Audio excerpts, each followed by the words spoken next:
Evening, everybody. I'm here with the Battle Network Collection, Legacy Collection. I've decided for this stream we're gonna dive into Battle Network 3 and discuss any and everything we can about what's coming. Thankfully, there are a lot of really good outlets for Battle Network info, and a lot of people had the game earlier than I did. And a lot of them have already covered many of the questions I had and questions more people probably will have. So for the stream, we're going to delve into Battle Network 3 while discussing everything. All right, let's go.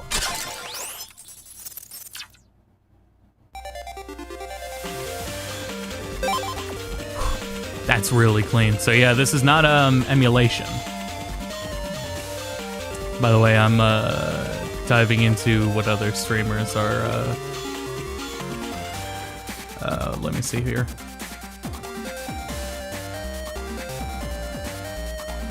So yeah, the thing is, this is not emulation. These are all direct ports. That being said, here. So the game loses focus when you go out. Okay, just looking. All right.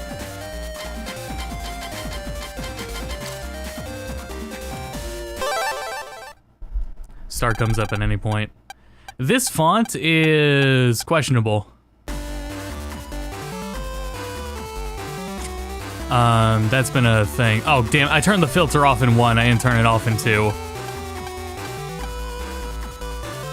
I was curious about the soundtrack, but,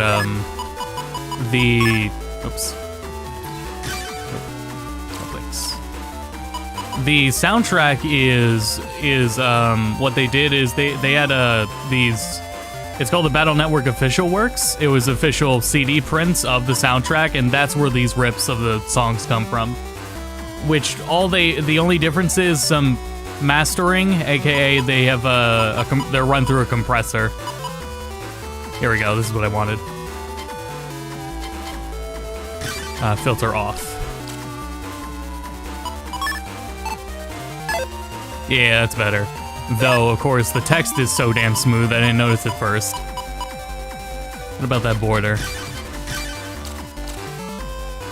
Cute. That's a pretty good idea for one. Nothing as subtle. The reason they have it like this is to avoid shimmering from having it full. If you switch the audio to Japanese, I was wondering if they include voice acting. Yes. Though to my understanding, here, let me save. Right, I swapped my buttons around.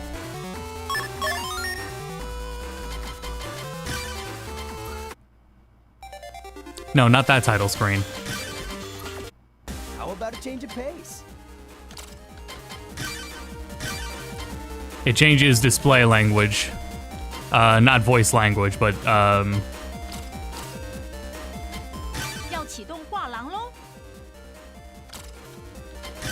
voice language is tied to display language. That's the caveat there. We got this. You make the borders black. At least for, like, the Switch ones. Those ones are subtle enough. Though here we have... Let me see what this one's like. Let me get in. That's not as distracting. I might stick with that one. I kind of like that. I'm definitely sure you unlock more borders as well. It would be nice to start with more subdued ones. I don't know, PC version, so someone will easily figure it out probably day one. Because I would also like the option to just have them disabled. But yeah, the thing is, why it's not zoomed in any further is for integer scaling for the game and its sprite artwork. Oh, largest? Yeah, there we go. Alright, let's wait. A dub patch first, that might be a good idea. Here we go, here we go. So anyway, the reason they start you at this one is for integer scaling so that you don't have shimmering on pixels. In the other versions, I know I can easily show that, but it's apparently not as noticeable here, but we'll see. We'll see once we get to AC/DC. It's really easy to see the shimmering there. But anyway, making that larger helps. Yeah, I like that one. I might go with that one. Simple and two-toned. That is also a nice one. If you don't mind a Lek Man staring at you.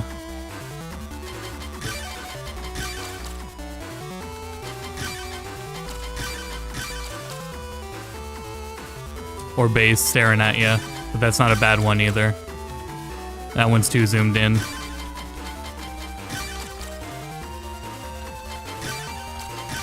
We'll go with this one. That's the easiest one to just like let fall in the background. Anyway, I love these games. And I'm finally really happy to be here. I'm happy to be able to show it off as well. So we'll be going through a bit of Battle Network 3. Probably the first scenario. We'll see on what I remember. The last time I played these was not too long ago. I played it on Go to Bedcast. So on the Go to Bedcast YouTube channel, I have playthroughs of every game. No, there's no pixel font, not yet anyway. I'm playing from I'm the Capcom creator. This is a Capcom creator stream, so Capcom gave me a code.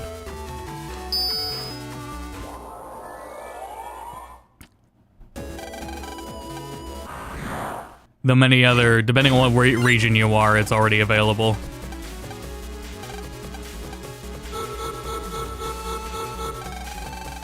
I'm gonna turn the game up and then like turn it down in volume mixer. Because 2 is too low, but 3 is too high.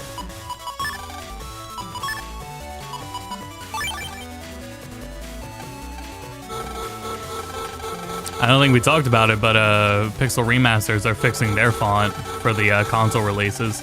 And I have to presume that the Pixel Remaster updates will also come to PC. I don't have any doubts about that. So I think we're good on that front finally. And I hope Capcom takes note about that. Bummed about the font. I have to wait now for Amazon to deliver the game. Are they on time? Because I'm seeing a lot of people mention they're not getting it on time. I actually stopped pre-ordering games from Amazon because of never getting anything on time. They've gone back to just GameStop. Hello, Mercenary. Welcome. Thank you for joining. Coming Tuesday, man. Charge time. The starting charge time in 3 is crazy.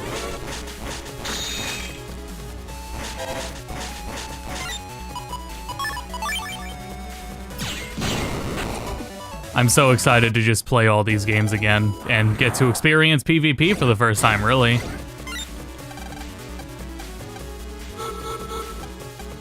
I never got to do that as a kid. Or trade, really.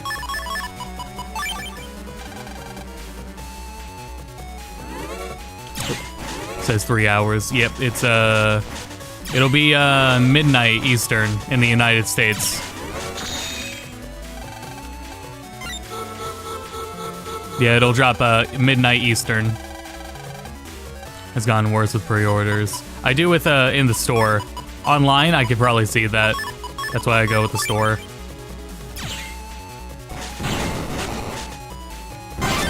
I was tempted to start Battle Network 4. Yeah, this is the PC version. I was tempted to do 4 for the stream. But I didn't want to. I want to make sure to like keep the stream at a good pace, right? But I don't know all of the scenarios. Well, then again, for the first one, it's only I think it's the same scenarios for the first round in the tournament. 4 is my favorite. Yeah, 4 is actually my favorite as well.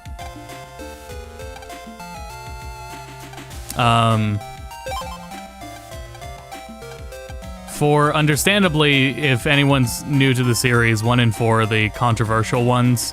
1 just simply has a lot of lack of polish and lacks a lot of conventions and polish and quality of life things that the series just has later. And also, good dungeon design, well thought out map design, all that. Not really in 1. And 4, here's the thing with 4, and we'll talk about it. Battle Network 4 is a tournament arc, and it is a filler. So that set some people off. It was also a more rushed game, so it's unpolished in that it has plenty of bugs. It's definitely the buggiest game in the saga. And also I'm still seeing shimmering, so this isn't terrible shimmering, but it is there. Anyway. And the other thing is, with the tournaments, who you face in the tournament can be different every playthrough. So, the thing is, you have to play the game multiple times and try to get those scenarios, but there's a random element to it and what you get. So for people that want to 100% the games, it is a pain. Battle Network 4 is a pain. I love tournament arcs. Tournament arcs are my favorite. Part. If you're ever lost, easily just left. Is my favorite thing is no matter where you are, no matter where you pick up the game back up, you just hit L and Mega Man tells you where to go.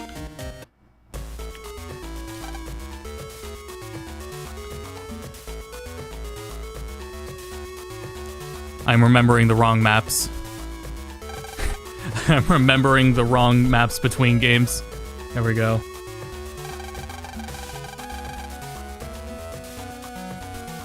Yeah, there was a issue with GameStop at, what is it, for, I think it was RE4, and it's Collector's Edition, and they just stopped entirely fulfilling the pre-orders for that Collector's Edition, and that fucked a whole bunch of people over.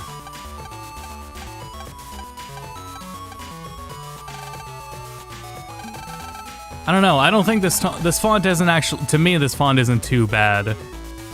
It's not that I'm getting used to it, but...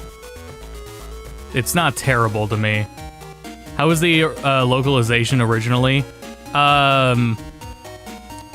This series in general gets pretty toned down, at least as far as anime is concerned. For the games themselves... It does do things like a takoyaki stand or store is turned into a hot dog store. Things like that. Dex is a big fan of shogi, but in the West, he's a fan of chess. You know, stuff like that. The Battle Network 4 has a rough localization in grammatical errors, and also... I can't say run-on sentences, but in Battle Network 4, they didn't really condense what characters were saying very well, so there's a lot of, like, characters just endlessly talking in Battle Network 4. Dialogue drags on a bit there. And also, yeah, so as far as things like Battle Network 6 especially had this happen, because there was a lot of crossover content with the Boktai series. Boktai's a Konami IP made by Kojima, and it was only on GBA, and it didn't sell terribly well in the West. There was a third game in the series. The third game never came out in the West. Because the game never came out, they just cut all the Boktai content from Battle Network 6.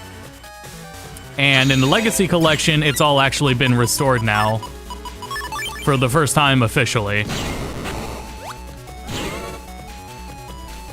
So, it's got that going on. I am doing full port reviews and also version reviews. So I'm not just going to cover...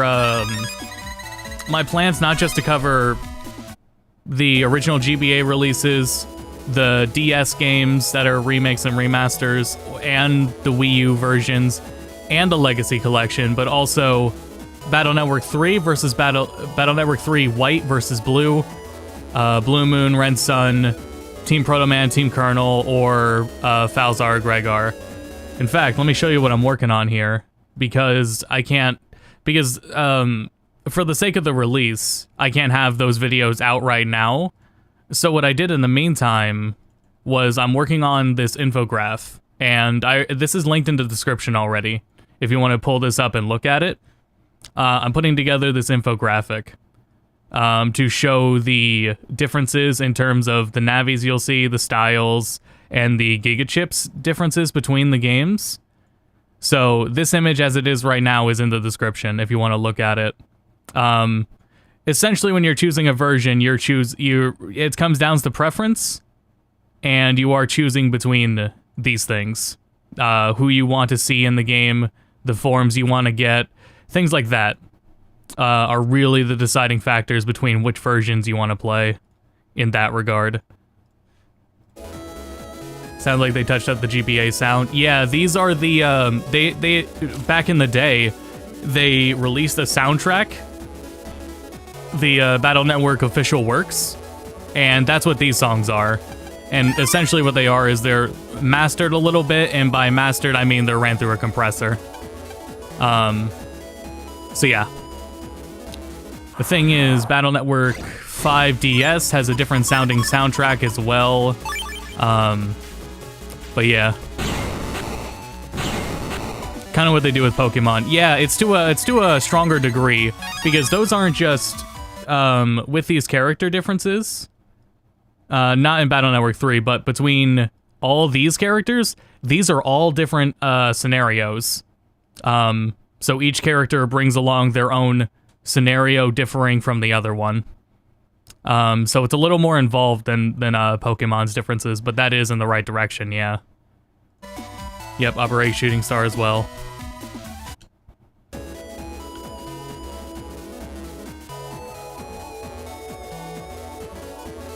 To my understanding, I don't know if, I read mixed info, so I don't know this for sure.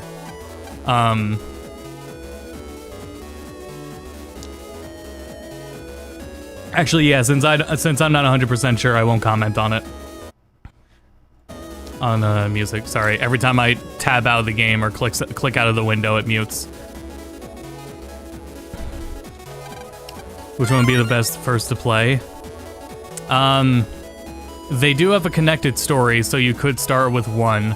It's just that 1 is if you do start with 1 is a pretty rough game, and it does not set a good standard for the series and how much better it gets. You could start with 2. 2 would also be a fine starting point if you just want to skip 1. I would encourage going in order personally, but 1 is a rough game. If you want to play, if you do want to play 1 and make it tolerable, there's the Buster Max mode. If you're into that kind of thing, this just makes your Buster do 100 times more damage. This is Battle Network 3 we're doing right now. So I would encourage going in story order. The other thing is, while Battle Network 1 is a rough game, it's also not nearly as long as the rest of the series. It's just rough in a lot of ways.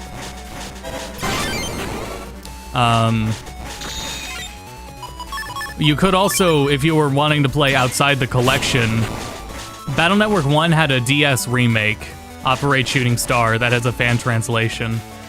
That would be my version to recommend of 1. Operate Shooting Star is so good, and it sets a better idea of what the series can do. It still has the same design issues, right? Like, just dungeon design in general is rough in 1. But if you just wanted to get the collection and start 1, I would say 2. But 1 OSS is also very good. In general, it's actually, this is one of the least divisive series I can imagine, outside of 4, but generally people rate 3 or 6 to be their favorite game. And then second is either 5 or 2. And then 4 and 1 are in the back. And essentially, you can, like, interchange between 3 is your favorite or 6 is your favorite. And then 5.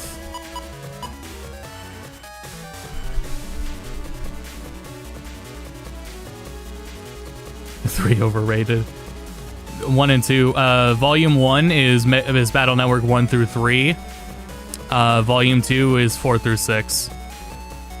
Is original 1 considered a bad Battle Network game like 4 is, or just first game syndrome? Probably first game syndrome, because it also lacks the conventions that make the other games much better.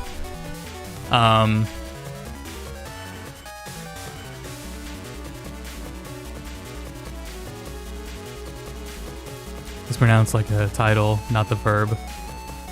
Operate. Operate? Operate Shooting Star.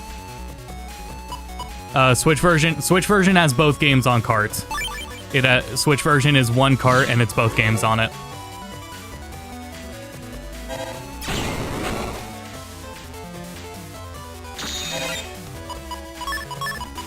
Yeah, let me, actually I can do it here. I can just do it in the middle of battle.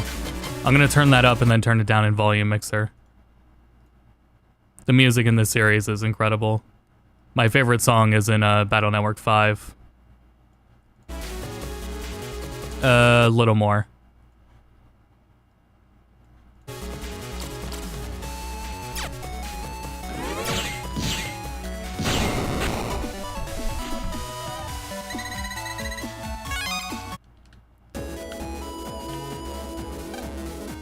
AC/DC Square.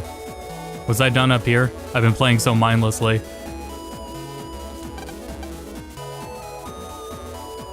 Let me scroll back up because I think I missed some questions. Thank you for the compliment on the Symphonia video. I appreciate that. 5's getting played after work. Yeah, my first idea was to jump into 2 to see the differences, and then the previewers and everyone, thankfully, have already delved into it, and the localization's the same. Surprisingly enough, for those that don't know, there's a lot of Battle Network 2 is a pretty crude game, and it has a lot of things that probably wouldn't fly today. And the game opens on a warning about it that these games are a product of their era, and Capcom remains a sensitive and diverse workplace, right? So, on that note, the localization's untouched. That also means the spelling mistakes are left untouched as well. So, yeah, Battle Network 3 released in Japan as one game. It was just Battle Network 3, like 1 and 2 were.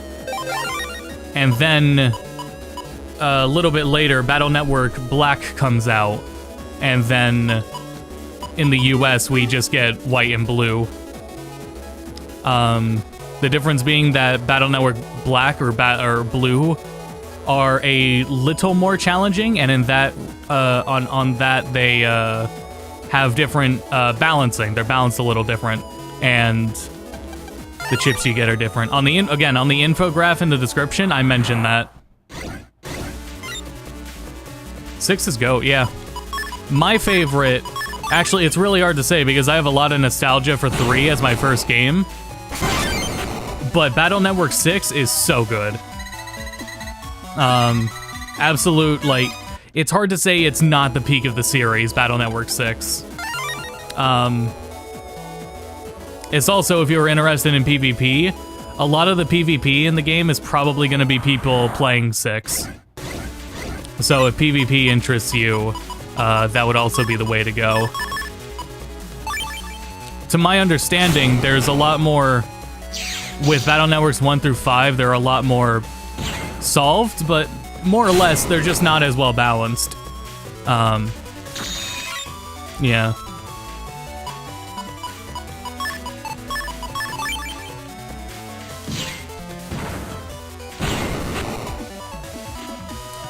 This is the best. If this is the best collection by far, it certainly seems like it. It definitely. I've been saying this since the rumors of it started. This Battle Network collection needed the most work put into it. That's why I didn't think it would like even come out. Because they had to do so much work for this one. But they went all out, man. I was not expecting any sort of online component. No, hard mode's not unlocked by default. Actually, is hard mode tied to an e-reader card? If it's tied to an e-reader card, then maybe, because you can just fuck. Every e-reader card is in this collection. Period. I think the only things that are not in this game, I think, event chips. Anything that was from an event, though I think that still would include the e-reader stuff. I'm not sure. But the physical accessories, there were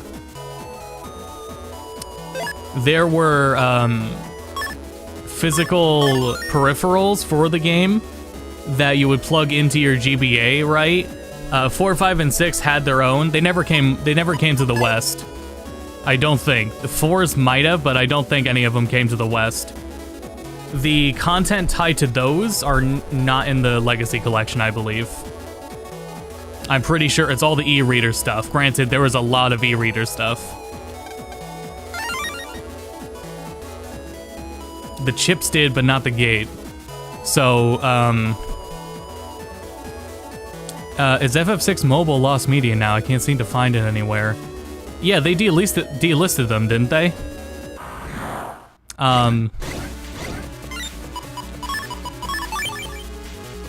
I don't know, because I mean, I still have it on my phone. They're delisted, but it is a case of if you bought them, you can still download them and play them.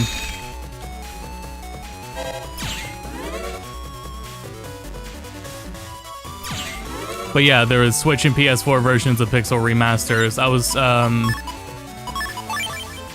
was saying earlier that I'm glad they finally updated the font, and I think they're going to, I believe they will update the PC versions as well, with all the changes that they are putting into the console versions. If anyone was worried about that, I think they will be fine. I think I went too far.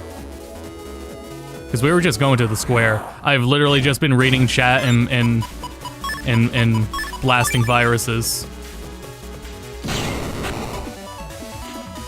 How are the games in terms of 100% completion? Yeah, besides 4, I think 4 is the only... People don't like 1. People also do not like 100%ing 1. I can't explain it as well, but 1 is more of a pain. Oh, I know Shooting Star made it a little bit easier. Made it easier with getting Navi chips out of battles, depending on your rank in battle, right? That's easier to do in Opera Shooting Star. I've made a video already on Shooting Star, actually. If you're interested in that version, I've already done a port review of specifically that of Battle Network 1. So for the port review that's going to contain all 6 games, there's a lot of retreading info there. Looking back at that script, though, there was a lot I could have condensed on, so it will definitely be a more condensed video. But yeah. Yeah, you can still save scum. So that helps. There's things like save scumming and, again, Buster Max mode. You can enable this whenever, and it does not harm achievements. So, Buster Max gives your Buster 100 times damage. 4 localization is exactly the same. There are nuanced differences. Nothing in terms of like what characters say. So all the grammatical errors and spelling mistakes are still there. Yep, yeah, if anyone doesn't know, they would like you to play these games, replay these games. These games are meant for replayability. So having Buster Max mode will be really good for replayability, and making it a little easier. Because yeah, these are games where you will be replaying them multiple times. But when you skip cutscenes and everything, they do not take that long. So.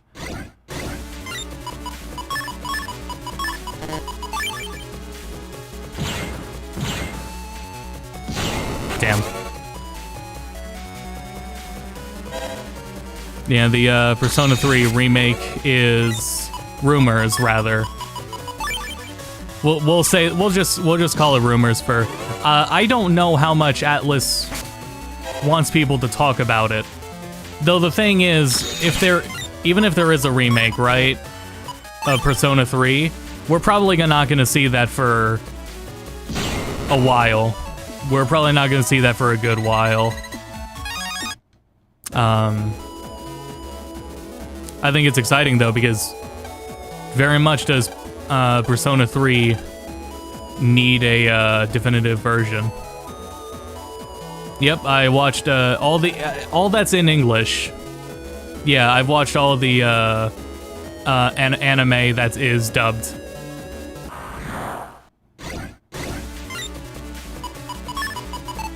Is a very campy anime. It is certainly an early 2000s dub that was made for it's not a 4Kids dub, but it is made to cohere to a network for children and westernize it. No, I haven't looked at the patch cards yet.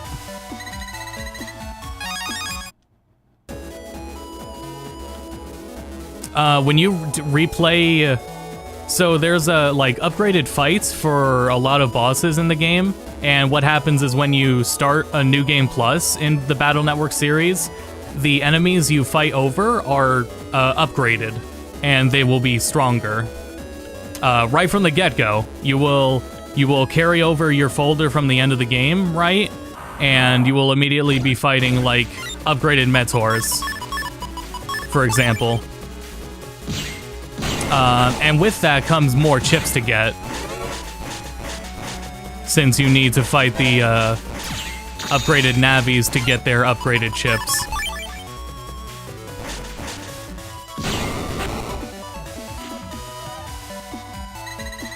Anime and manga were different. Yeah, that I've seen quite a bit of the manga artwork. It has such a different style to it as well.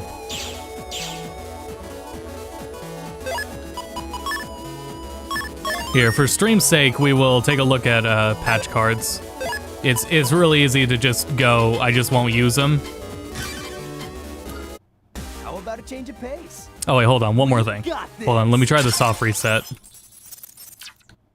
I want to see if soft resetting works, because this is also a game where you soft reset a lot.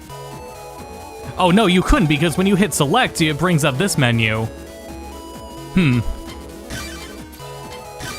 Which lets you soft reset from that. You can soft reset from that menu anyway. Back there. I'll boot up the gallery.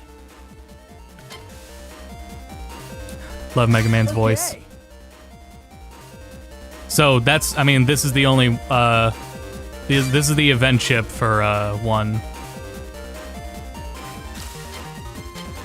Booting up.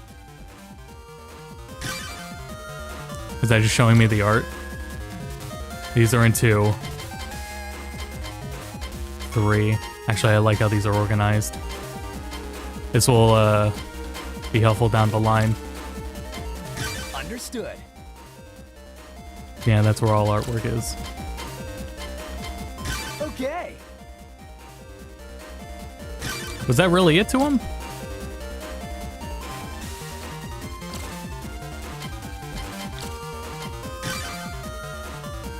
We got this. Yep, that's the voice actor from the anime. Andrew Francis, I believe is his name.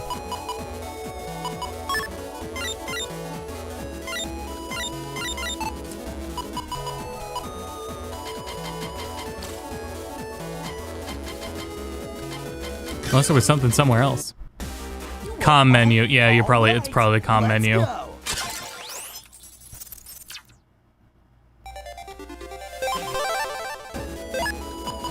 one thing I'll note is that you can't, right from the get-go, I don't think you can... I want to use X and Y, but X and Y on none of the control schemes does anything. And I would really like to do that. There's keybind settings, though. The console versions don't have keybind settings. Yeah, so that doesn't change buttons, though. Alright, so I'll have to do it in Steam. Anyway. Yeah, you have to use Steam to remap X and Y. Damn it.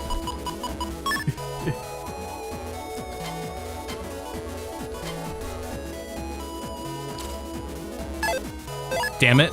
So when you go into this menu, A is now confirmed. It doesn't match your in-game settings for A and B is confirmed.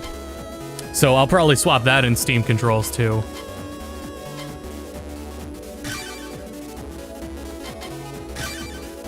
Okay, that's just for region.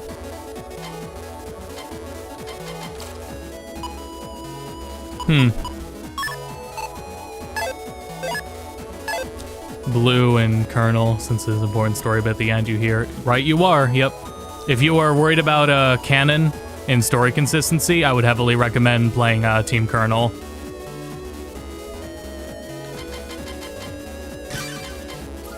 I don't know, I feel like I'm missing something obvious. Let's see. I'll boot up the gallery.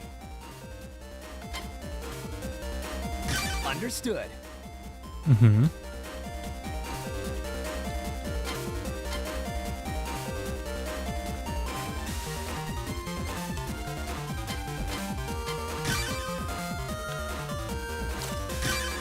Great.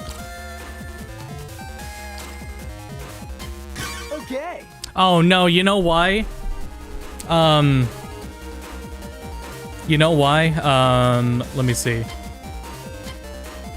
Actually, no, that's well, okay, so in Battle Network 3, when you get this event chip, it replaces a chip.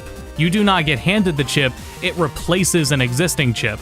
You need to get the base chip in, and when you do, it will be replaced.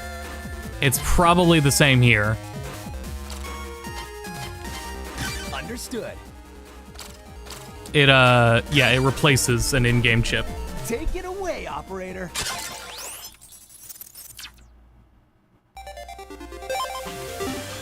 But yeah, even then for it says load from Mega Man screen. Let's go. How about a change of pace?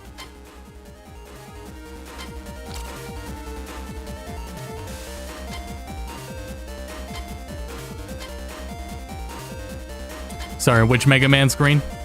I'll boot up the gallery. Okay. Means Mega Man in the main menu. No, that just makes him talk. What game are you gonna play? Want to pick up where you left off? Want to pick up where you left off? Want more chips? Try trading online. Someone's bound to have the chips you're looking for. Yeah, it just makes him talk. All right, let's go. In the game, not here. Okay.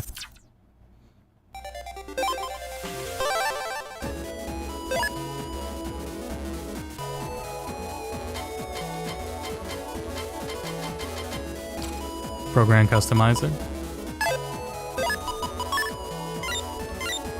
Oh yeah.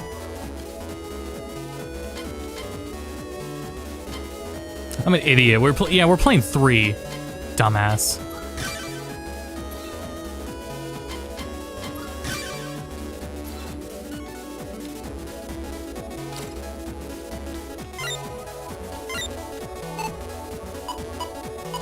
I need to configure this menu. This is so annoying.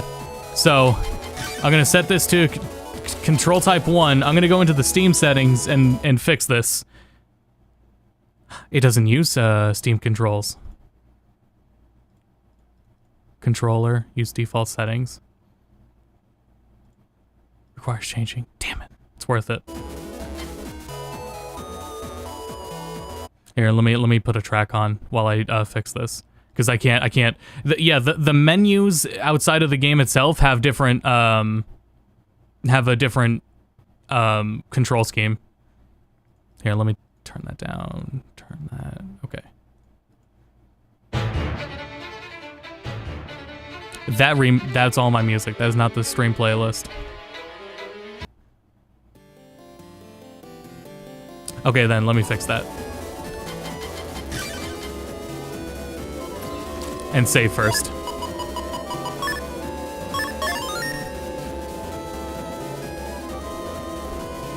That was Blaze Blue, yeah. Good ears, chat.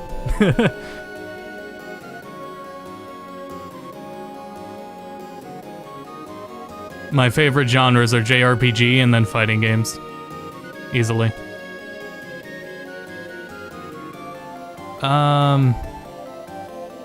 Controller. Enable. It's not showing the controller config option, specifically per game, the per game controller option. There it is.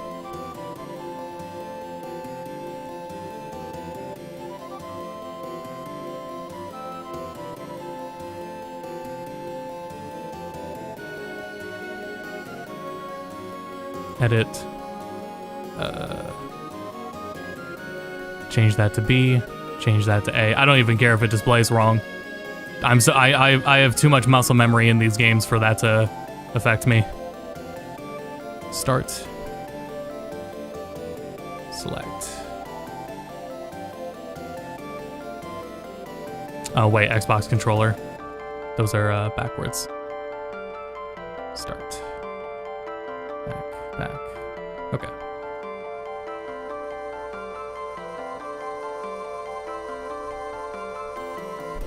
I'm really hyped for Tekken 8. Tekken 8 is way too far away. That's not until next year, but Street Fighter 6 I'm really excited about.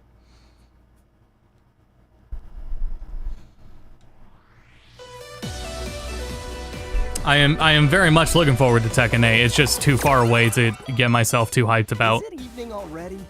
Time to kick back and relax then. Let's hang out for a bit.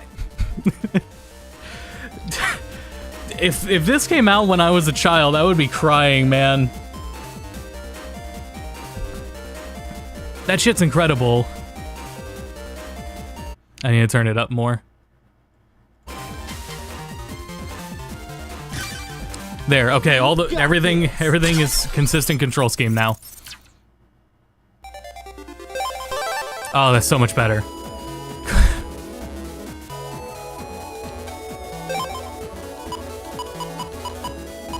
No, we're good.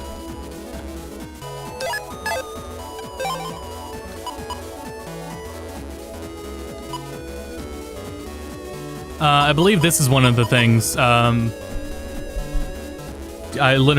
could pull up my own image on how I labeled this.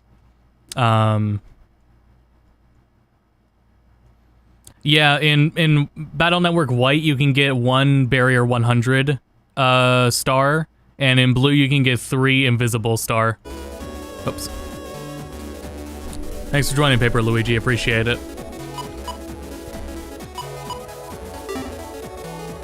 So take advantage of it while it's here. Oh, back.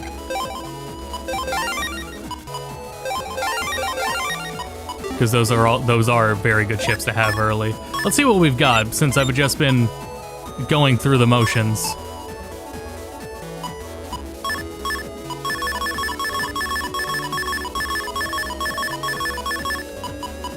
Yeah, I'm already at this point.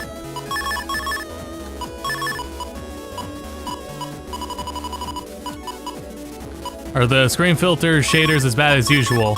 Yes. Yeah. It's just one filter.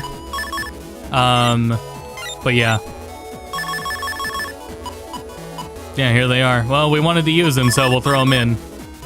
Zap rings are so good. Here's something I heavily underestimated. Also, could you never sort chips in one? I guess not. Guard. I always underestimated this chip. I estimated it for 4 games in my playthrough.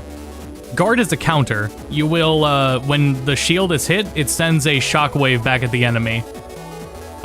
Use Guard. It's a very good chip.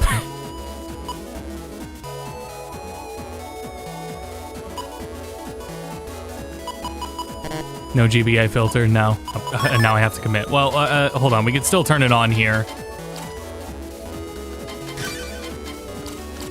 Because it'll still smooth things out. Yeah, that, what would you call it, Vaseline? Yeah, no, no GBA filters, no, color correction, I guess you would call it. Or compensation. No, yeah, correction's the right word. Yeah, nothing like that. I hate it though.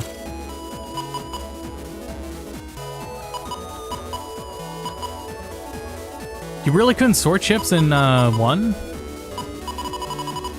Or in 3 rather? You could. I know you couldn't. You can't in 1. It was on select, wasn't it? Let's see. Field screen, custom, action.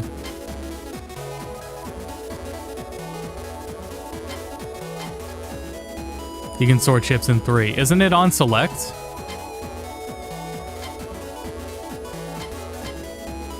Is there a way to turn off the border? No. I can show you the other border options. I went with the one that's most subdued, but it's select.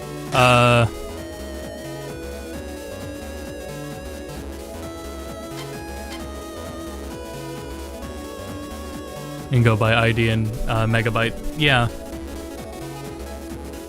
The thing is that, how do you do that on Xbox controller? Because when you press select on Xbox, it brings up this menu.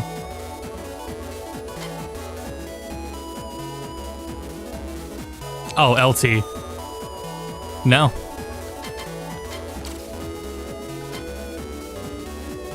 Because,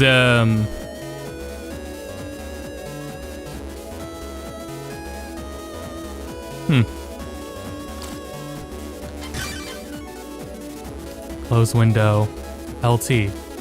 That's what it would be. It would be LT. That's to set the regular.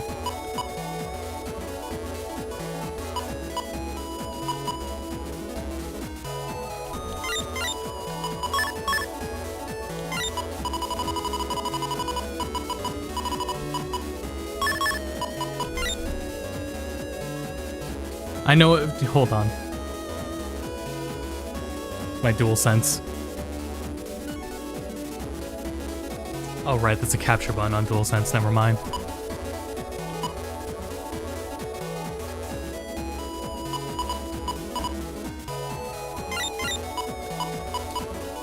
Figure it out later.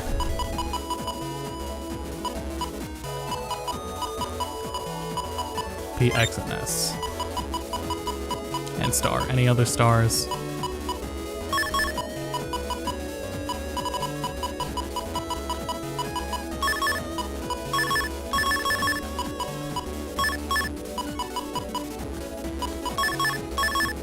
How's that? 15?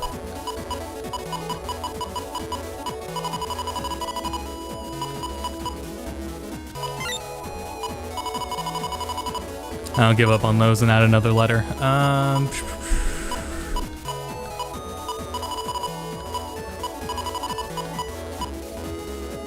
Go D.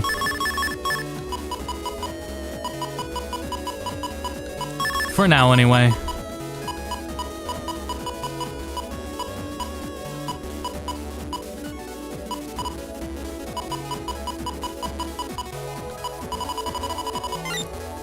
Got 11 more to fill.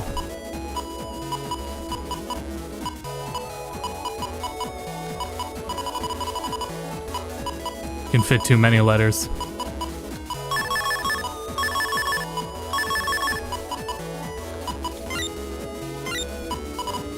Damn, really can fit too many letters.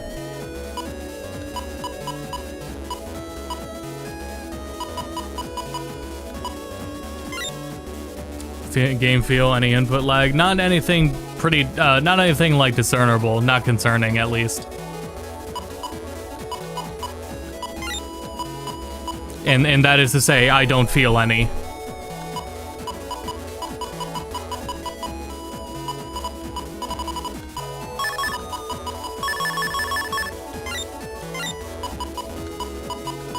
Actually, I'll take panel out.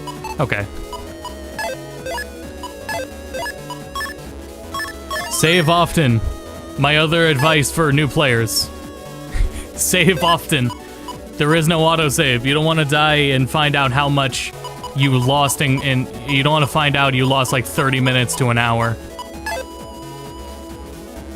Anyway, so the filter. Should you choose to play with it on.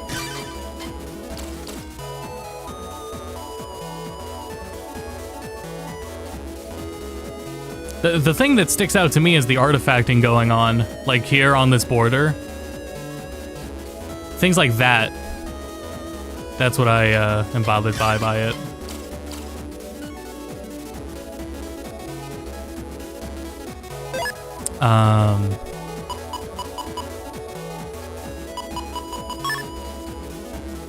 Now that we have that figured out, I'm almost like, I'm suspicious of this. Hold on. Button config, keybind. No. Button config, keybinds. Dumbass.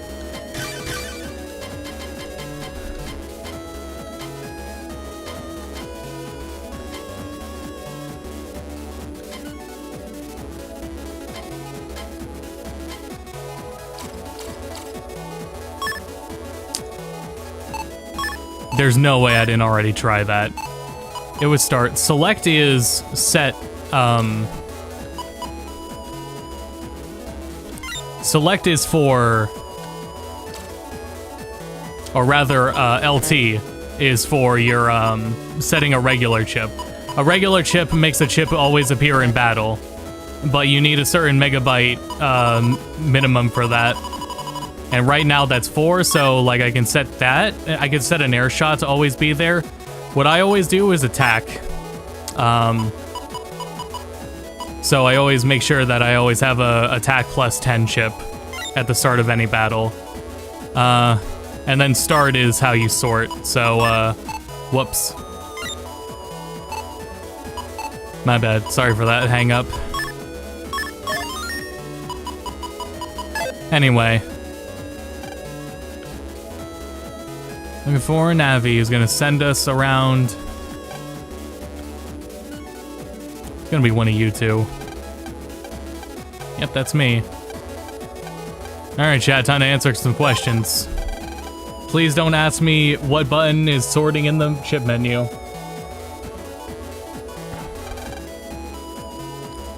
Go to ACDC 3 to find the true or false data. Take care.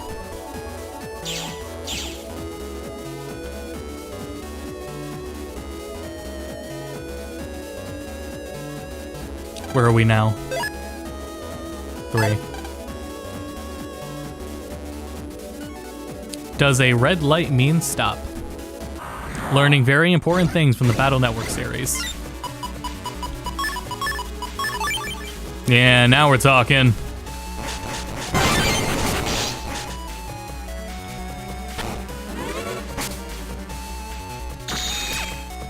Clearly it means speed up.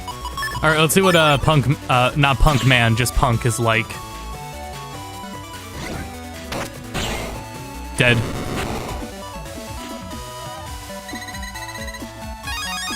Another guard starred. That's going in right away.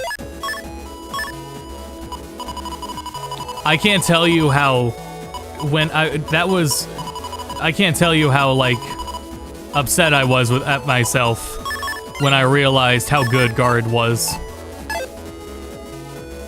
Any benefit to purchasing this or rather just playing the ROMs? The cut content.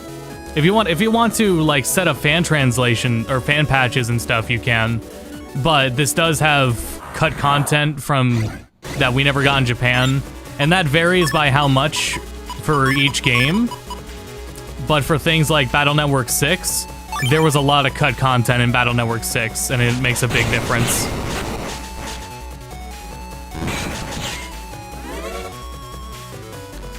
And also, yeah, the PvP and trading online is there.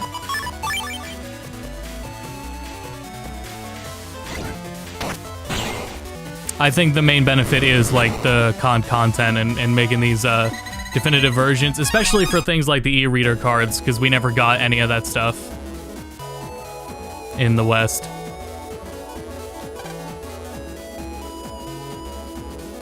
I almost blanked and yeah.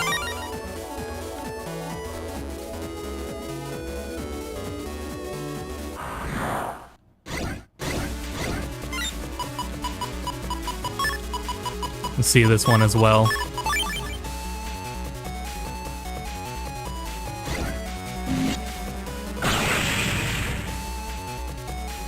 But yeah, presuming it is the same way,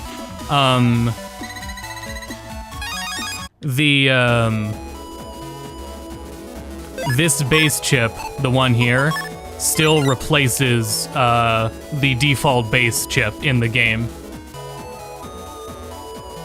Is the game worth $60? To me it is, as a fan of the series. These are RPGs. Most of them are at minimum like 20-25 hour RPGs. Battle Network 1 is definitely shorter than that, but otherwise, I think so. Because you can't buy these ones separate, right? That's not an option with these ones.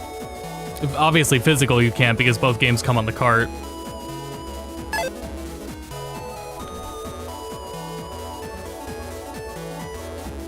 Three has so much post-game content, yeah.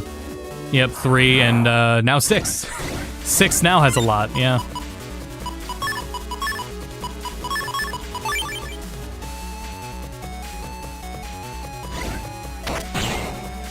Ah, okay, I see. Well. Yeah, and again, if anyone goes into it, I just gotta emphasize. Okay, yeah, so from that interaction there, yeah, input latency is pretty low. It is not a repeat of the X collection. Oh right, he can't hit me. He can't guard.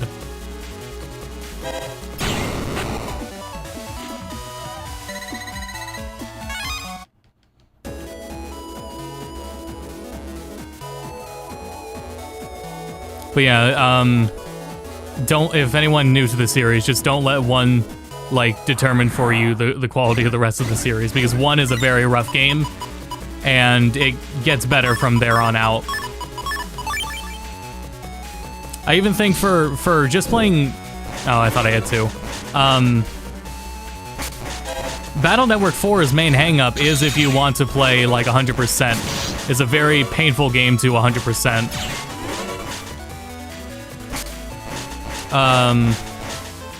The localization is rough in it too, so you would have to laugh at that.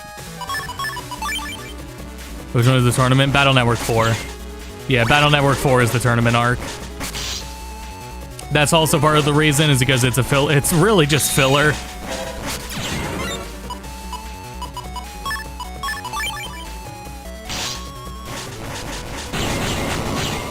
God, that felt good. Yeah, 4 and 1. I was saying before, this game's... people's favorite game is either 3 or 6. People's next favorites are either 5 or 2. And then the ones that stick out are 1 and 4. There we go.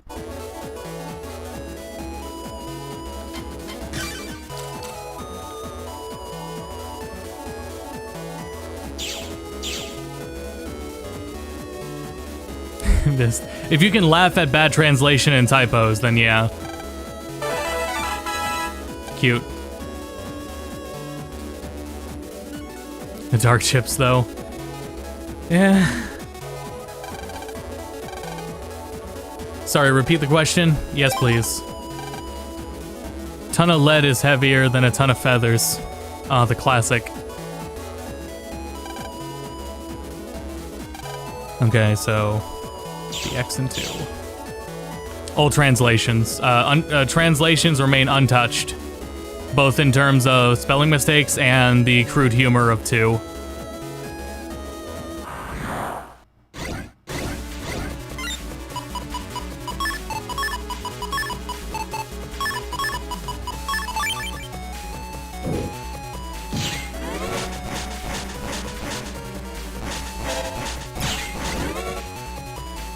for a degree, they have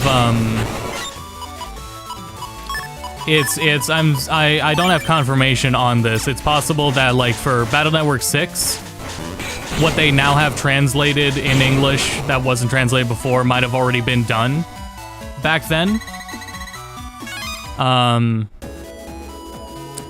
There's that, and also they had to, for a lot of these games,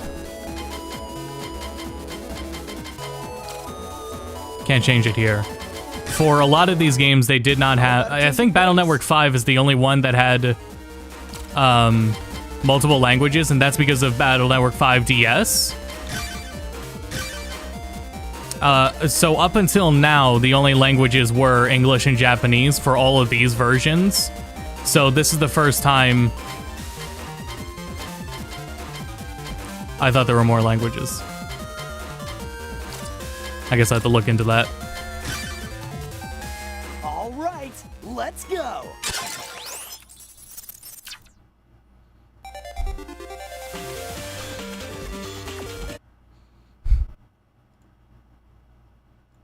There we go.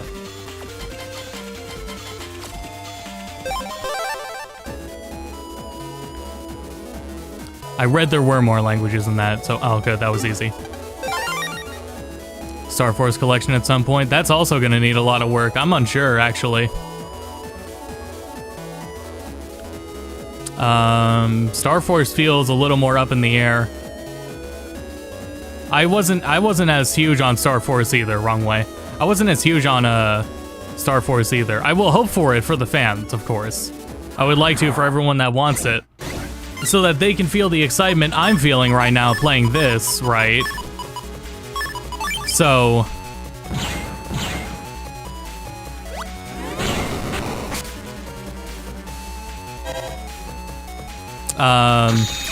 yeah, I would just say Star Force wasn't for me.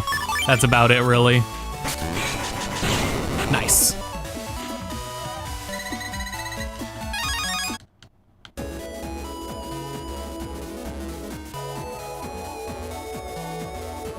I'm gonna open the game's location and just look at how the file architecture is.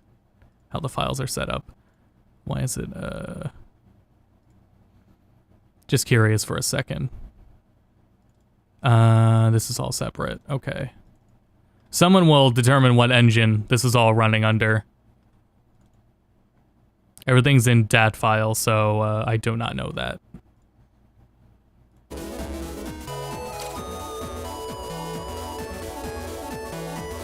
Star Force, the thing was, like, Battle Network had an ending.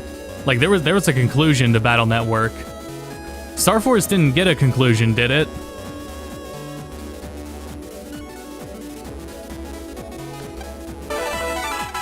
I think the final mission's a fight.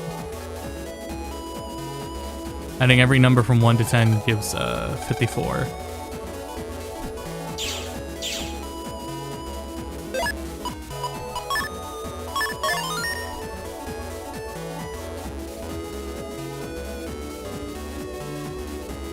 It was left open-ended, but there is an ending.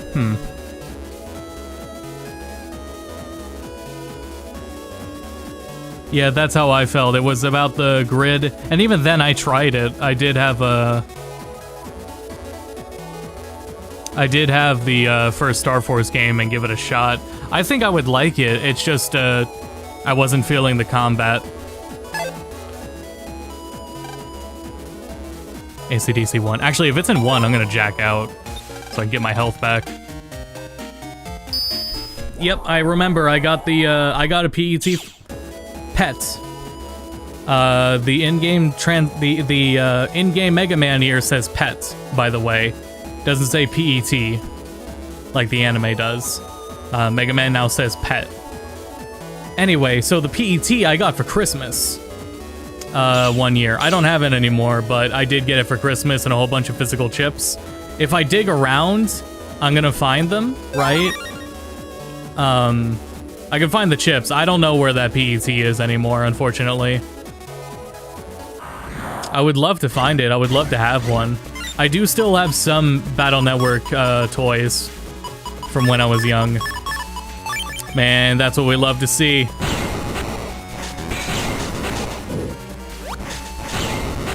All right, Mrs. Puff, what's my final score? 9. All right.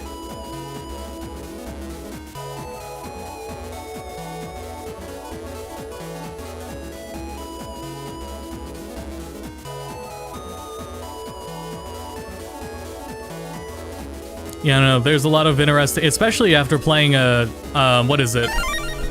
Operate Shooting Star. That got me more, like, in tune with the characters. Even from that, I would play it.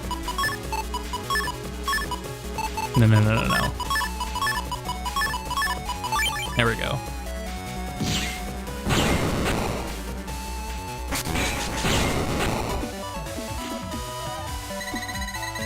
English dub give these connections. Yeah, I cannot tell you in good faith that that is a good dub, but it is a lot of fun, and I very much enjoy watching it. Save in case there's a battle coming up, because I think there is.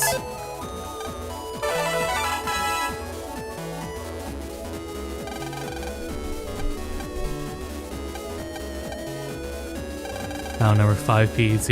I think 5 or 4 have my favorite designs. Yeah, watching the, I was following the live stream. That was so much fun.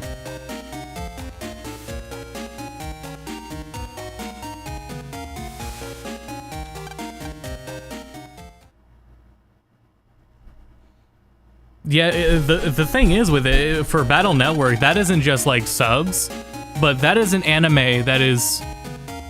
That anime gets more violent and suggestive than Yu-Gi-Oh! Ever did, and definitely more than Pokemon ever did, but it had to be toned down to the same, near the same level, right? So going from the dub to sub is a lot different, just because you're missing whole scenes and whole episodes where, shit happens. Both words capital. Yeah, I saw him, Page.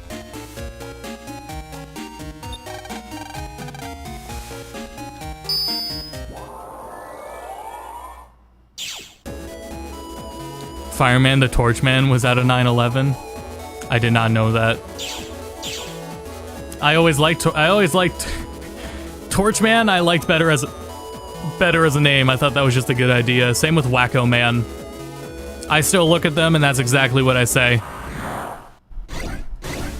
I don't know if in the video, I'm gonna say Melu.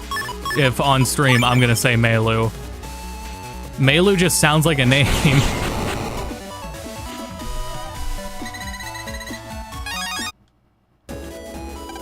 Bomb Man the Blaster Man. Yeah, in Battle Network 6, by the way, it has a Eraser Man. Erase Man, and in Japanese, in the Japanese version, that's Killer Man. You renamed him to Erase Man.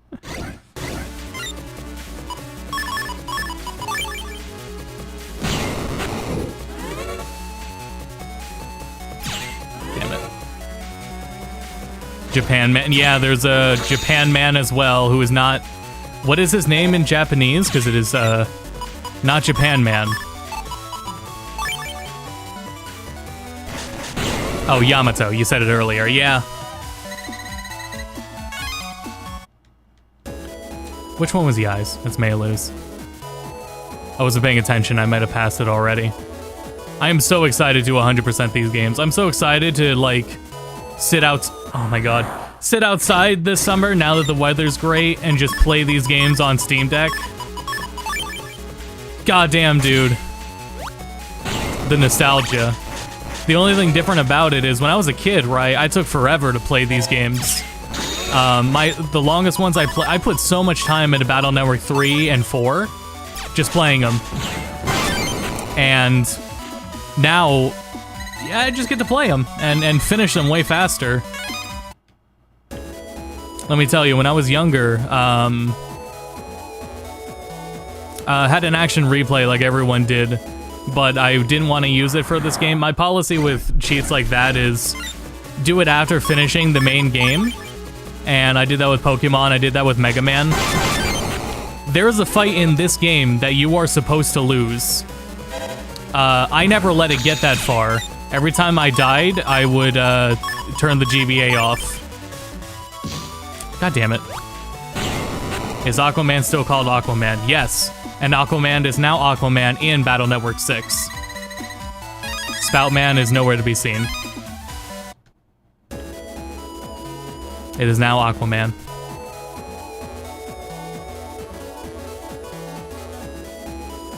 Oh yeah, I won't like 100% them before anything like Tears of the Kingdom's out, but I am gonna put a lot of time in.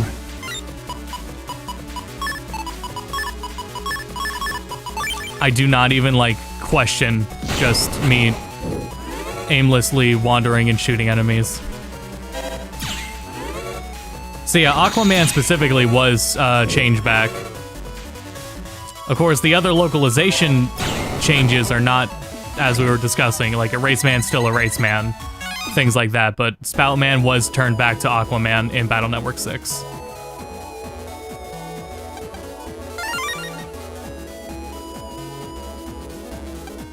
Yeah, I code. My thing with the Tears of the Kingdom trailer is I was gonna buy it anyway. You know, I was gonna play Zelda anyway. I didn't want to see Ganondorf's design at all, and it wasn't. It was like even 30 minutes after that trailer, Nintendo just posted it. So I didn't want to see that, but whatever. I was feeling that for Final Fantasy 16 with its state of play today, but the Final Fantasy 16 state of play was perfectly fine. That was just the, here in the world of Final Fantasy 16, you get to do this, you get to do that. This is what combat's like. These are some other parts of the game. Hunt boards, who you'll see, main characters.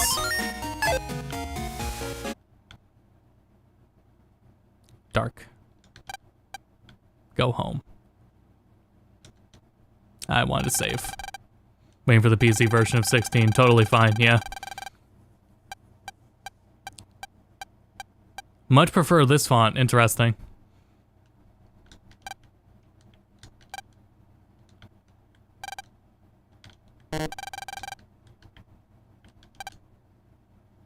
AC/DC area 2. Got it. Far more legible. I can't disagree. It is a nice. I think it's a nice serif font. It's really the contrast. That's what it boils down to, right? Is the contrast between a non-pixelated font and the rest of the game being visible pixels. What did she say?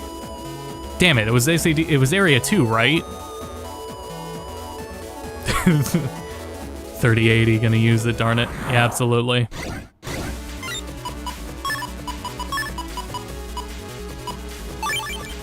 Area 2, got it.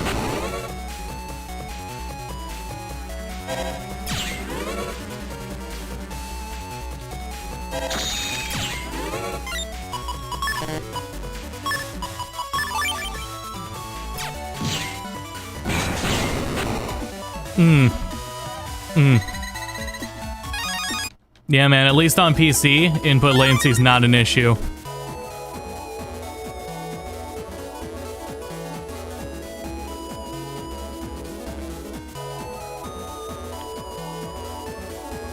Might be this dude over here. I think, yeah, oops, around the other way.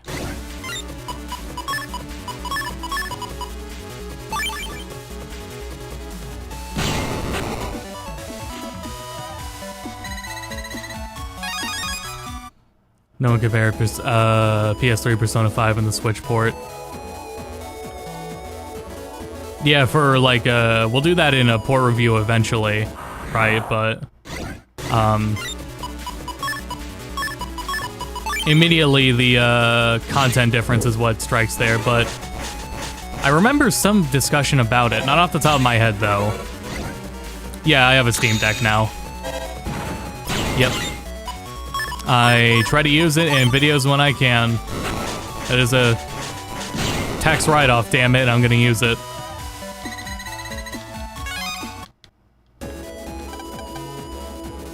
How does it run? Can you play 16 by 10? Actually, I want to, that's a good question, because on my ultra-wide monitor, it was stretching the game, and then I didn't want to screw with it. I didn't even get into the game to see if it would be fine. I just went ahead and set my monitor to 16 by 9.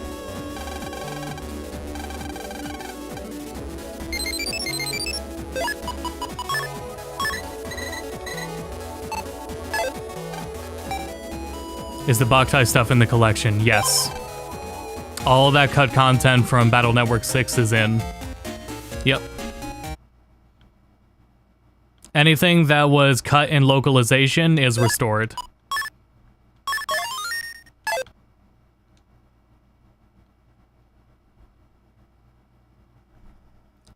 Valve's working on a patch to adjust games to 16 by 10. Hello, everyone.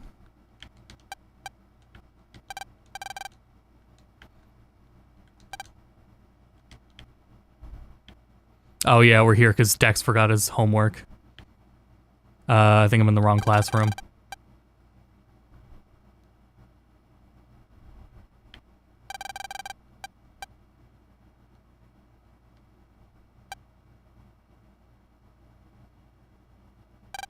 Did I finish what I was saying when I was younger? What did I do? Oh yeah, the fight in the game that you have to lose. That is not how that looked on original hardware, but I mean, it's the same effect. Interesting. It's like vectorized.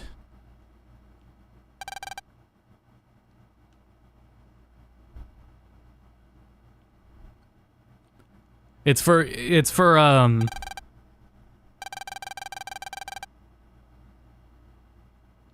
this game in particular, when on my ultra wide, I'm talking about on my ultra wide, I didn't even get into the game to see.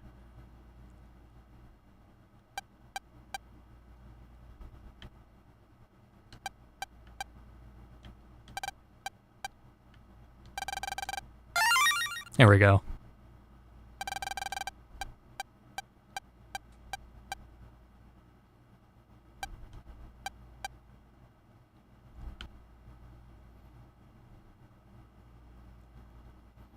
Spooky.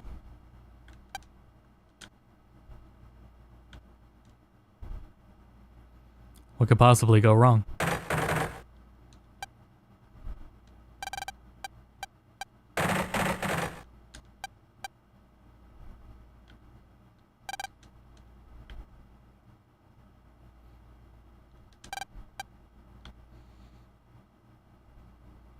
Here we go.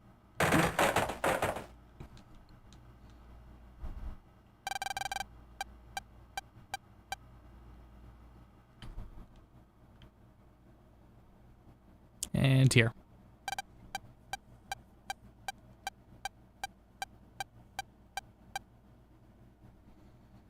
Damn, it's been an hour. Imagine, like, could have gone a lot further,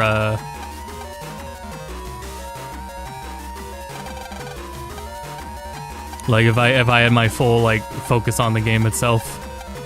But doing this format's been a lot of fun. Reading chat while playing.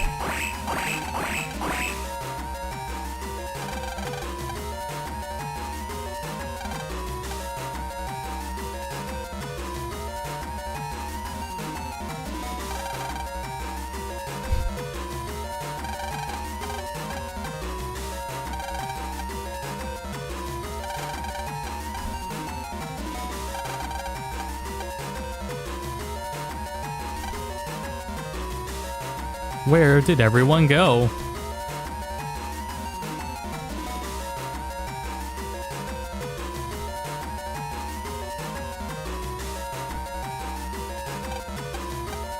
Bonk. Roll R.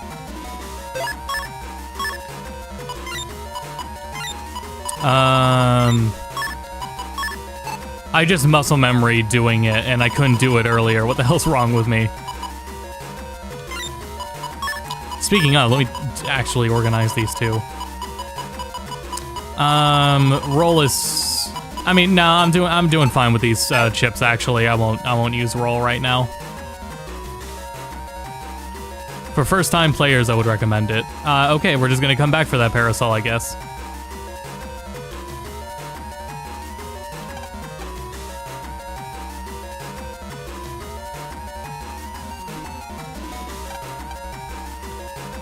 Is Steam not going by time zone?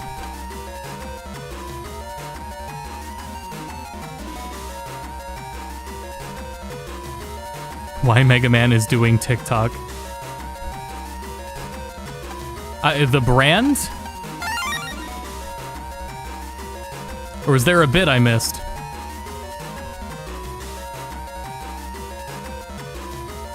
The one of them where you do the post game, the panic theme is looping in the overworld. That's in 6. That is not in the Legacy Collection. They fixed that in the Legacy Collection. Weirdly, though, in the end of Battle Network 3, the internet loses its color when you get to post game, and it still loses its color in the Legacy Collection.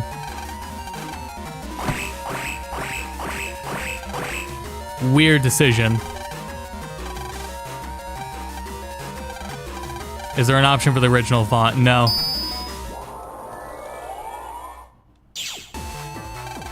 I don't think they... The thing is, we weren't seeing enough gameplay for us to be truly vocal about it, because it really could have been, maybe we'll get used to this font. Hopefully they, like, listen to the feedback and implement a better font solution for English. Because it is specifically an English font complaint.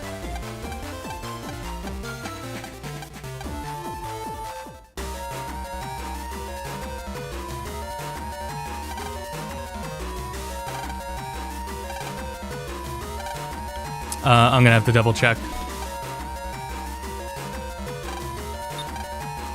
Shit. I don't remember the hints.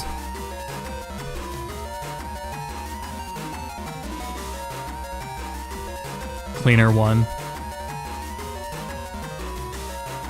Well, it wouldn't be in storage.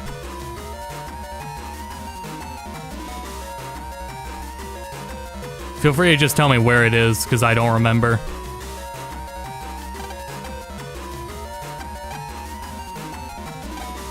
Unless it's a sign that says it.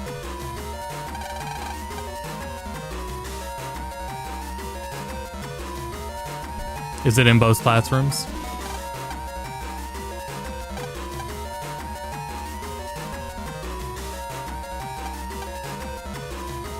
Yeah, also a no border option. I think that's gonna get modded in, but I would like it in official capacity.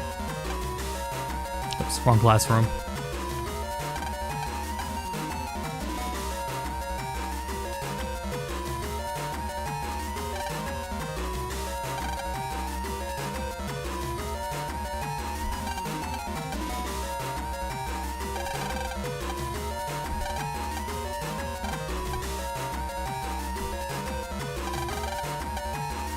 Is this Death Grips?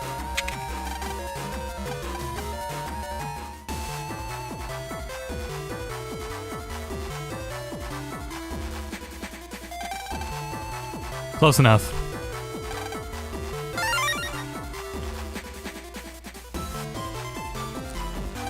I don't know. There is. I try not to like pass judgment on it.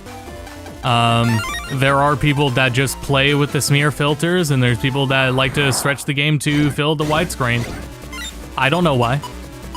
It's not a preference I agree with, but there are clearly enough people that want it. Oh shit. Clearly enough people that want it that they do it.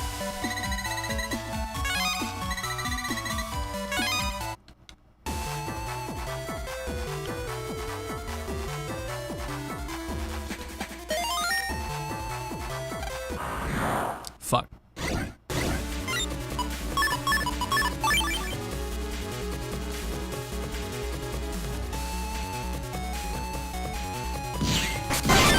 Whew.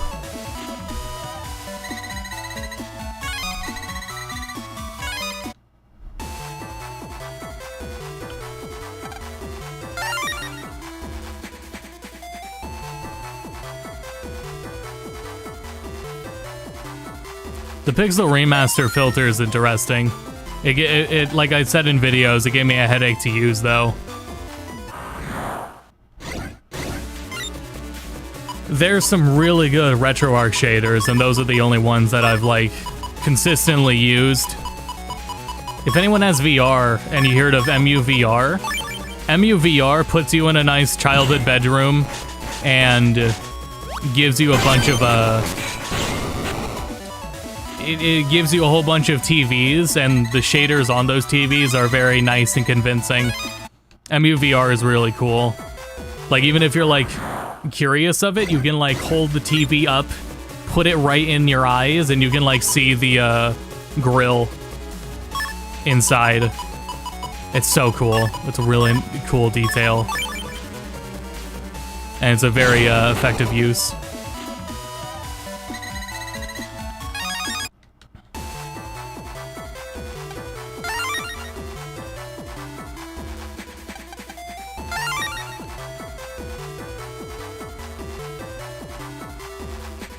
Like, I've, the CRT I have is a hand-me-down from my dad, and I keep it around.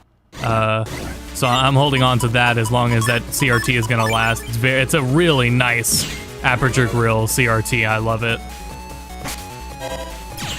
But if there's anything digital, yeah, some shaders do get the jobs done.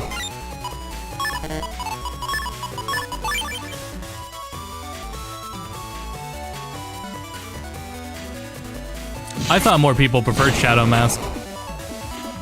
But yeah, I definitely do like aperture grill. Hold on, kicking my feet up. There we go.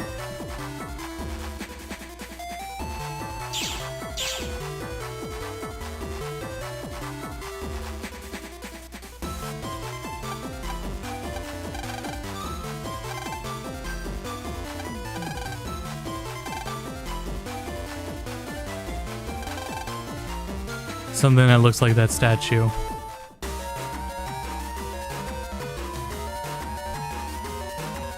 Sony PVM, very nice.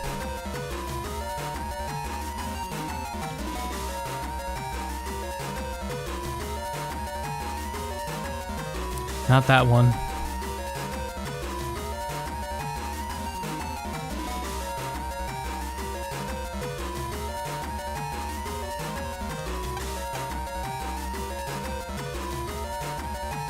I got one of oh yeah, there it is. When I got stuck in the longest hurdle in a Battle Network game for me was in 4.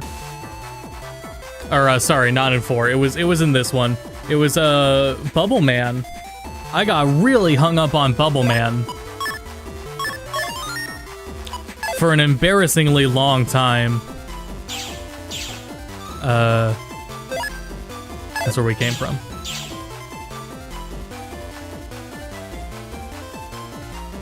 I will say though, I had a thing with games when I was young where I didn't like timers.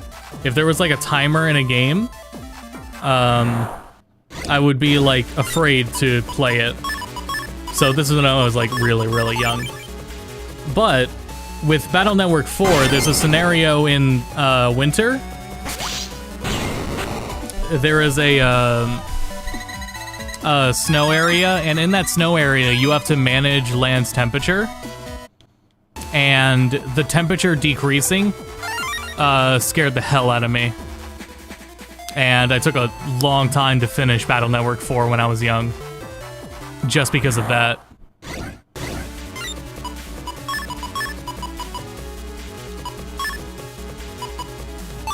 It was a huge hurdle with Battle Network. It was a huge hurdle in Final Fantasy VII, right at the beginning of the game. Too afraid to play it, but there's a lot of reasons that 7 is like 7 can be pretty unnerving depending on your age. For a lot of factors. Damn it! I knew you did that. I was just wondering why he took so long to do it.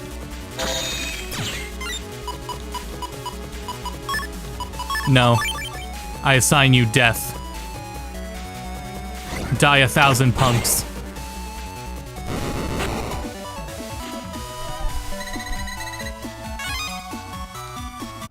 turn-based counters like XCOM.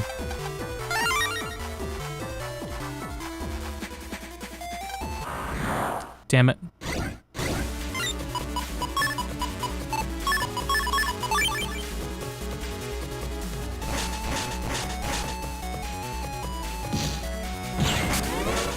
Rats. Couldn't get into Majora's Mask because of the clock. I probably wouldn't have as a kid either, and unfortunately as an adult, I'm still not totally into it. Not that big on Majora's Mask. I don't think it's like bad though. It's its own thing.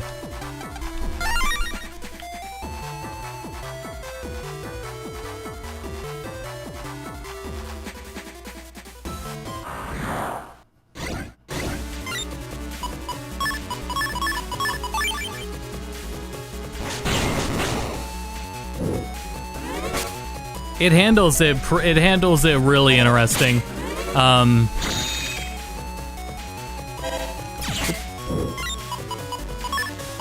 So I don't know if I would be like, well, no, I played through a lot of Majora's Mask actually, Majora's Mask 3D, and I mean why I couldn't get into it didn't really have to do with 3DS changes, but still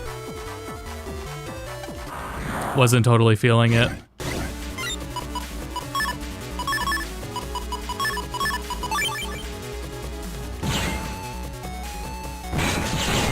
Very nice.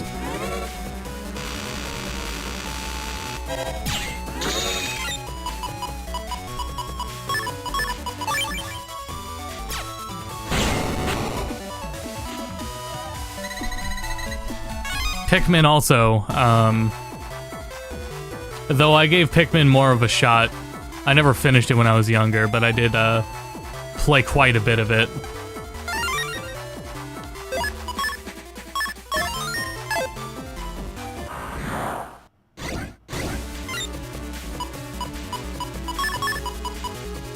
You know what I had to do so time doesn't mess things up for me. Oh, that's absolutely fair, yeah.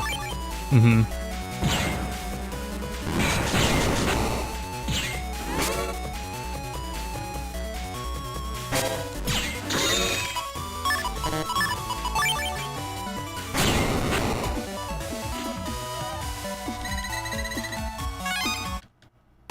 Hey, the idea of 3D Zelda is trying to push through Ocarina of Time PC version now. Nice.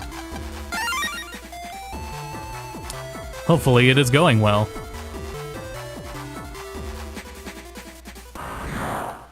I have been interested in replaying Ocarina of Time, and I'm still holding off just a little bit longer to delve into the compilation versions. Damn it.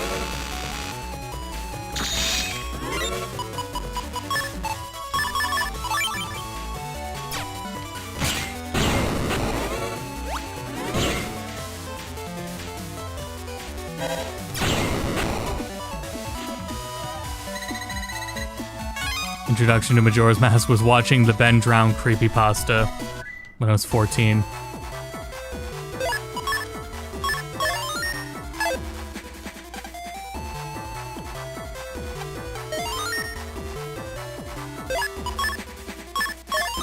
Oh yeah, there was also a Battle Network 5 had some like zones cut out of them. Those are back now. Like the ship comp.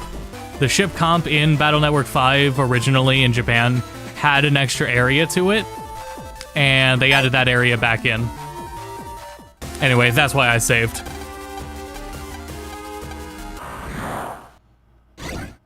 Also, a huge filter when I was younger was Flashman. I remember it so vividly, too. Fuck.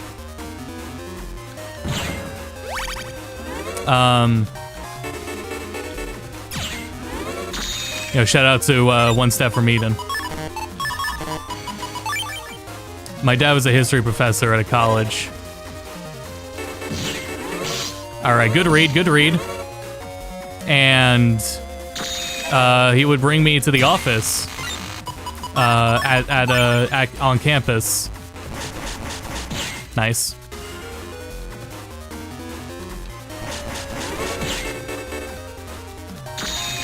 Let me tell you, if you play One Step from Eden, you're pretty set. You've got a good,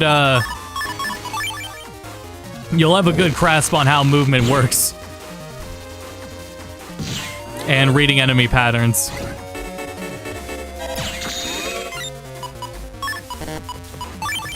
I love One Step from Eden. It's not everyone's thing because it's a roguelike, not an RPG. But I think it did it right. If I'm ever, like, looking for a roguelike itch, I start up One Step from Eden.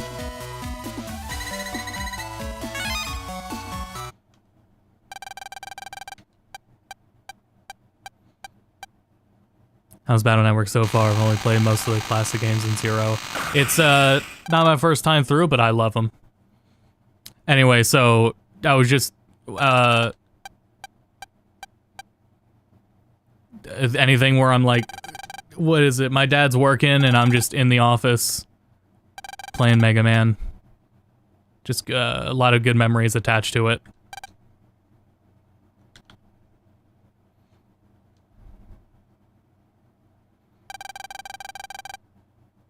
After this boss, can you go to the main menu and check the patch cards? I saw you can make your charge shot a sword, and that's so cool. I will check. In 3? Really, in 3? I feel like that was something from a different game.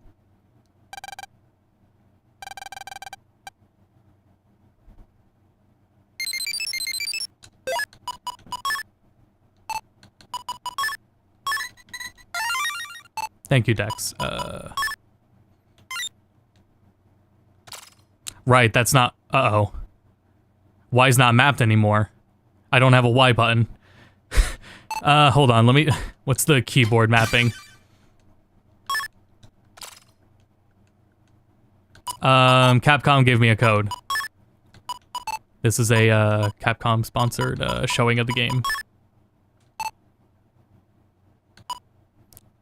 Select. Button control. A.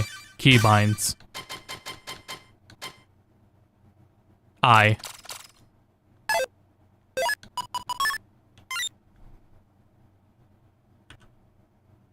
It's just these two for Battle Network 3. Those chips might be in, the other ones. Yeah, 4 and after. Yeah. If you play,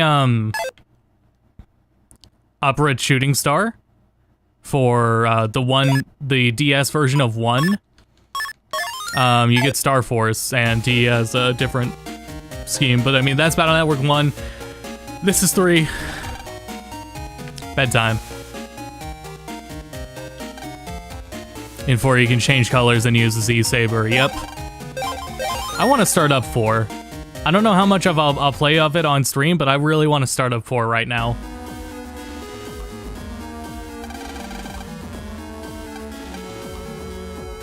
No Dex battle. Where is it? Did I just skip it?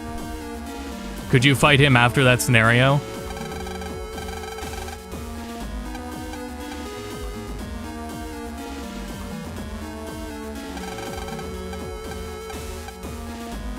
Too late now. It made me save when I went to sleep, didn't it? Is it out yet? In North America, it'll be out in 2 hours and 20 minutes.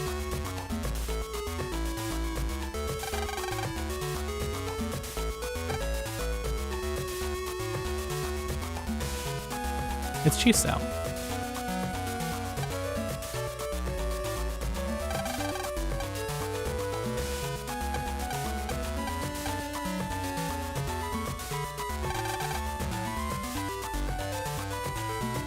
Idiot. Fool. Nothing like the anime.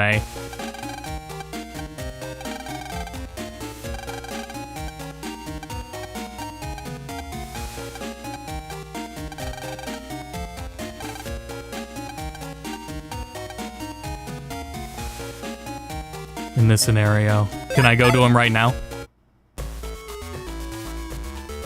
Because I don't think this game has missables. Was he at his, is Gutsman sitting in the comp? I don't remember how big this game was on missables, or this series rather. I don't think this series has many missables in it. Jesus Christ, Dex, clean up your PC.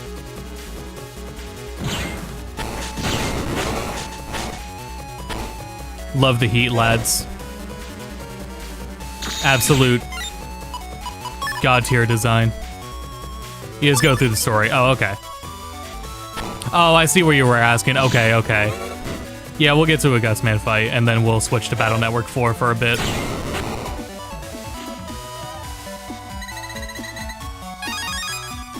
More guard stars.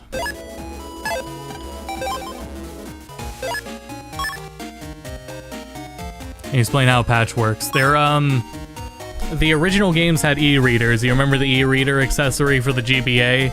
They give you a lot of different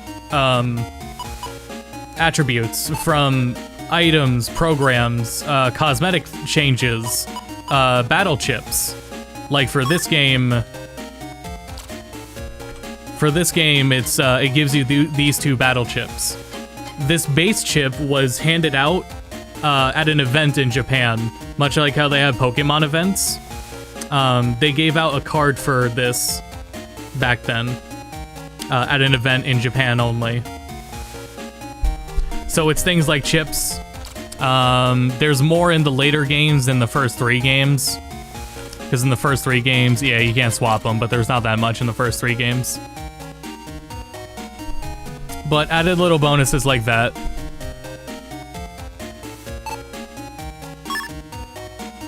And one was full of missables. Awful. Oh, there's Rush on the mat. There he is.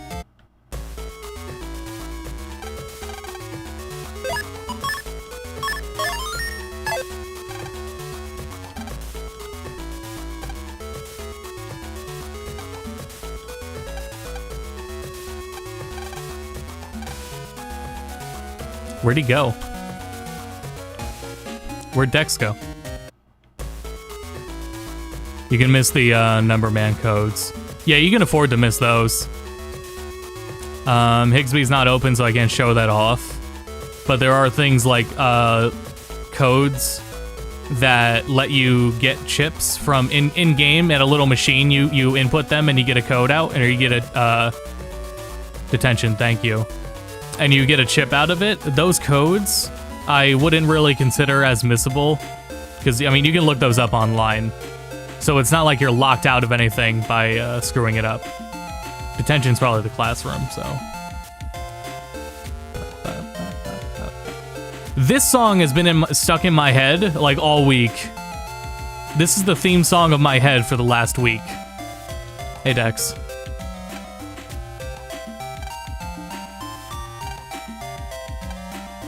I think I missed the step.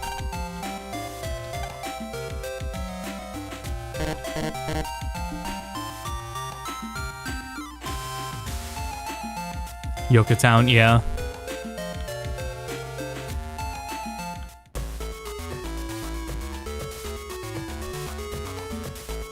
The chips and programs for Navicust when using the number man trader. Yeah, I thought I talked to everyone. Oh, he wanted me to talk to Chisao again.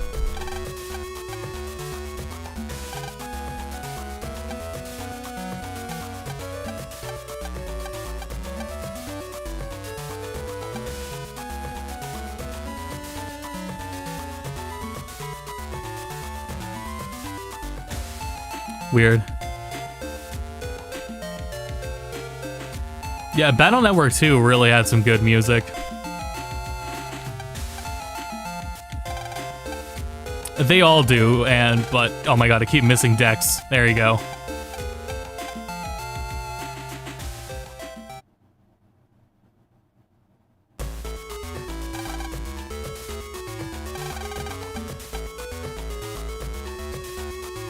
BN2 was wild. It absolutely was. And we get to say that everybody else that plays get to experience how wild Battle Network 2 is.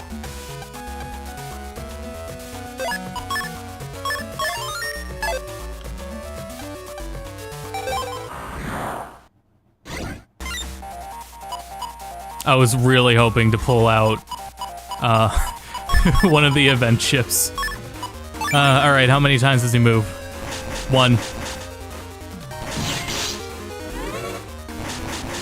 Careful of that end lag.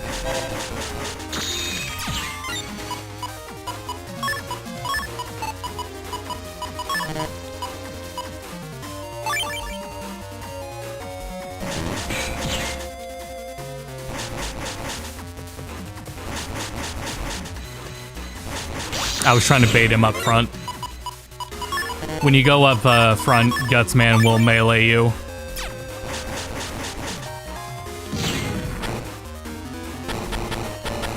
There we go, like that. Damn it. Well, if he stays there, but he's gonna move, so there.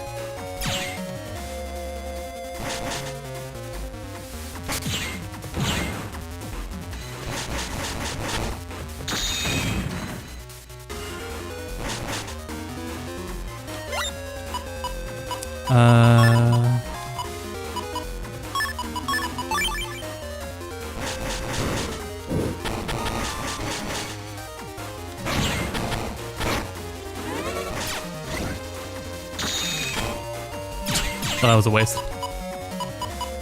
Oh yeah, here we go. Chief Sal, you watching?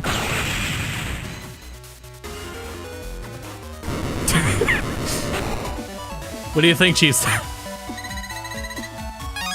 Oh, I still got it too.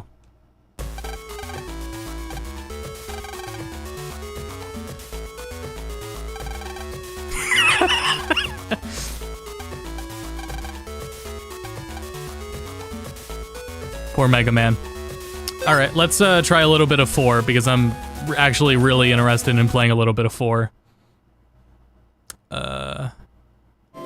Put that on while I set it up.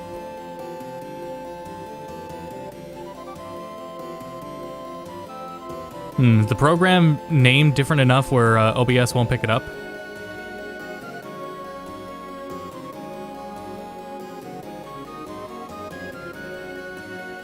I understand people's like frustrations with 4. I think it's totally fair. I enjoy it. I enjoy a good tournament arc. People would just say it isn't a good tournament arc. I still enjoy it. Okay. So this is the warning I was talking about. That warning there is primarily for Battle Network 2. Is it evening already? Time to kick back and relax then.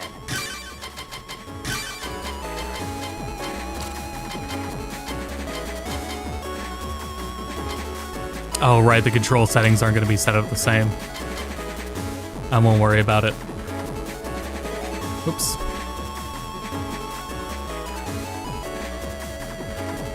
Here, let's see. Anyone have a preference? I wish I finished the image and got to Battle Network 4.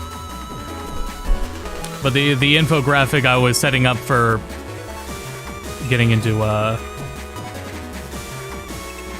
what is it? Because a lot of people are interested in playing 6 and 3.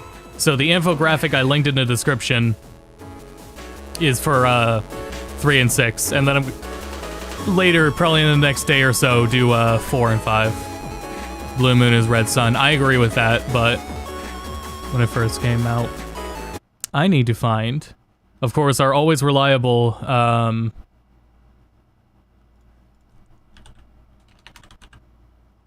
Rockman, the Rockman EXE zone. If you have any questions ever on these games and you want a very reliable source on it, Rockman EXE zone is an incredible resource on everything. But I'm just gonna scroll through. Yeah, I'll probably stick to Blue Moon. I will because. Oops, I keep muting him on accident.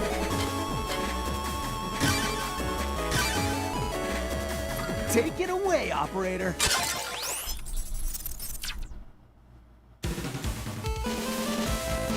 Oh yeah, you got the animated graphics back.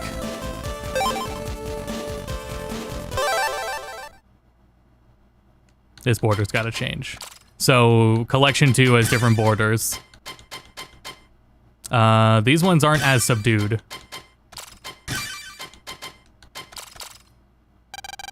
Damn it.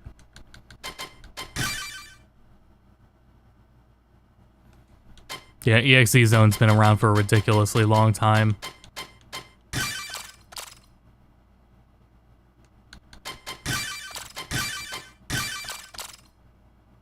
I think Battle Network collection. I think the second collection needs the no borders option first. I'll live with that one.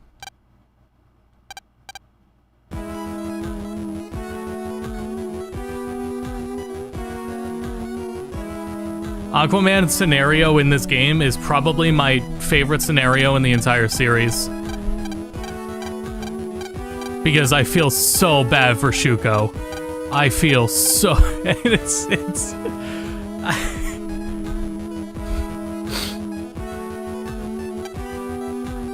Man.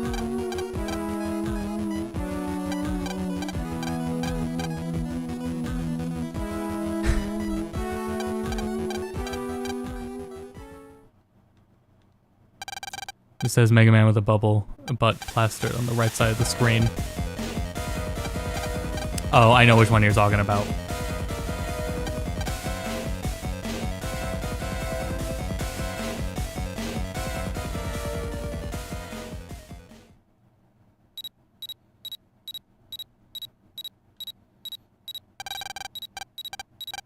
I am split on how I'm gonna play them because I don't know if how I'm gonna go about it. Because I would like to 100%, but I would also like to play both versions of each game. Maybe I'll do both and then go back to 100% the other. By the way, Switch version has... I turned the damn sound effects down a peg. That's better. Sound effects are really loud.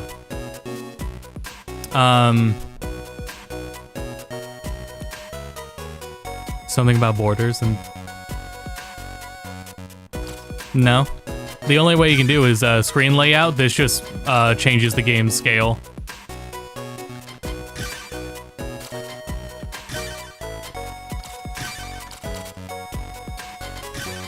Everything else is filter. Did 5 and 6's different versions have a big difference? Yeah, because those also determined, like, the scenarios in them, and also, who's available for Liberation missions to use.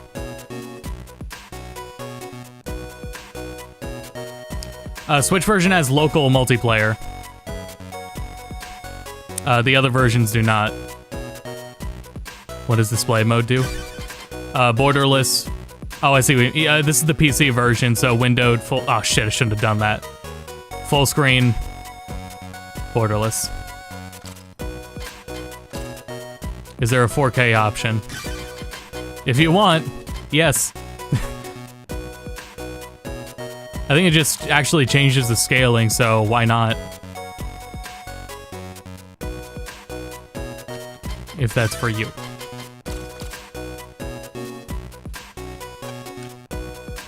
What's wrong, Mother?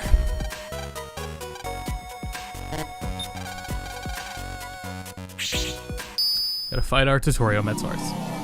Nah, no problem. I am here to answer questions. That's what I'm here for.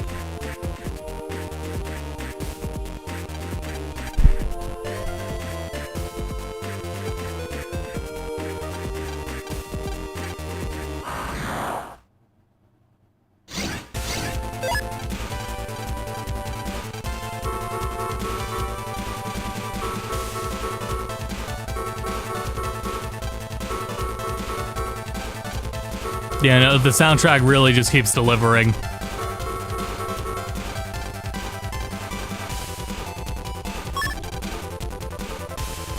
PC access in 14 years ago. Actually, the game started me the same May. They're,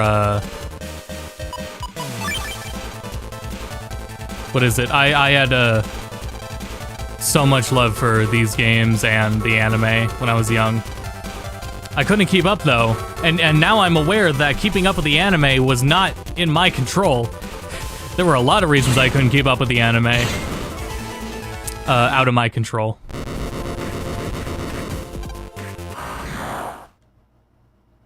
We have, if anyone doesn't know, in the Battle Network anime for Access, episode 30 was lost media, as it only aired once in Canada and nowhere else dubbed. But with the them uploading the dubbed anime to YouTube, episode 30 is now just there.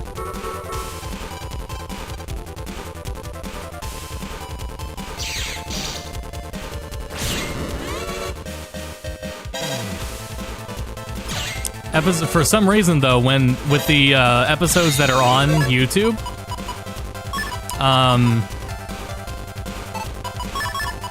episode 1 of Access is not dubbed. It is actually officially subbed in Japanese.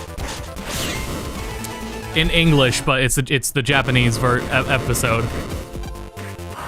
There are no official subs otherwise. They just didn't have that original dub for episode 1. It is online though, just not in good quality. Nah, nothing carries over to new games. Any merit to play from first one? Anything carries over to the next game? No. But there is a cohesive story. But I mean, you're not gonna find a lot of people that did play when the games were coming out. Like, a lot of people started with 3 or 2, you know? So I started with 3. I think you could start with 1. When I streamed all of the games on Go to Bedcast, so again, on the Go to Bedcast YouTube channel, I gotta turn the game down. On the Go to Bedcast YouTube channel, I have a playthrough of every game. And for that playthrough series, I started with 1.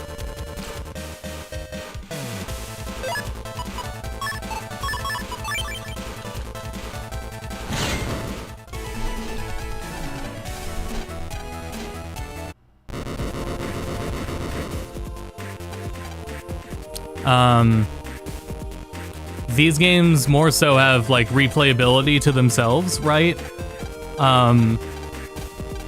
Where when you start New Game Plus, no, you can't disable the borders.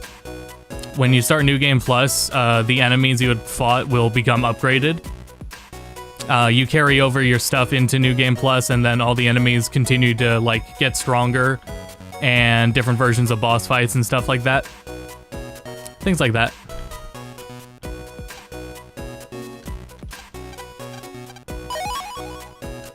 Can you change keybinds? Yes, not button binds.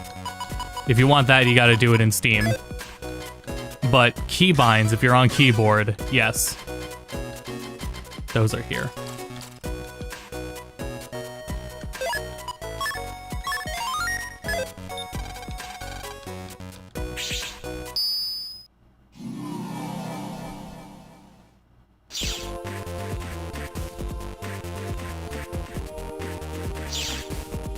Yeah, interestingly, no controller binds options, because I would really like to set X and Y to just be start and select, and to do that, you gotta use the Steam input settings. So yeah, again, 4 was a controversial game, as we've been saying, because it's Tournament Arc, and it's a pain in the ass to 100% this game compared to the other ones. And it's also buggy and rushed. So the translation and localization's a bit of a mess. I love a good Tournament Arc. The bugs never bothered me.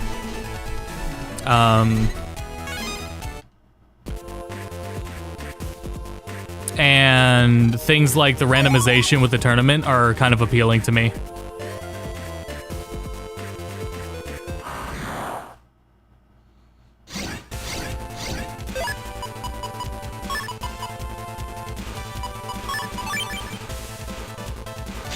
I actually do think it's crazy that nothing was updated with the translation. Like, it really wouldn't have hurt to just, like, spruce up some of it. Like, there's a legacy to it, but...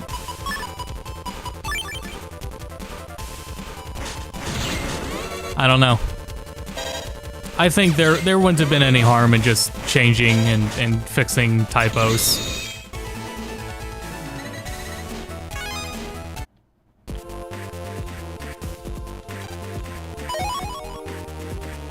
Which area are we going to? 3. Got it. If you ever need help, just hit... Again, my tips right when starting, guard chips. Guard chip stars are very good. It doesn't tell you that they are counterattacks, but when you use a guard chip and you take a hit and block a hit, you will send a shockwave back at the enemy. What was my other thing?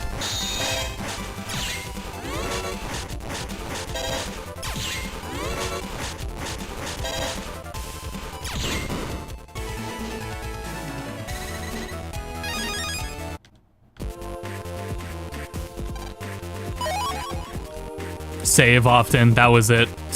Please save often.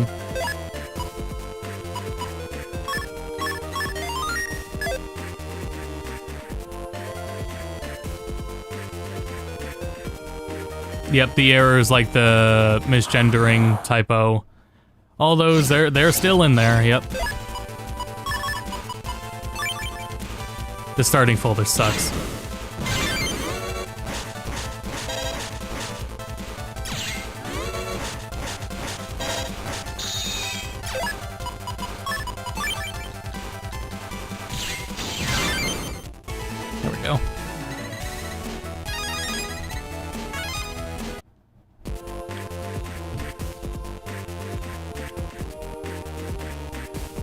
I feel like there was a third piece of advice I had, but it was definitely use guard chips, save often.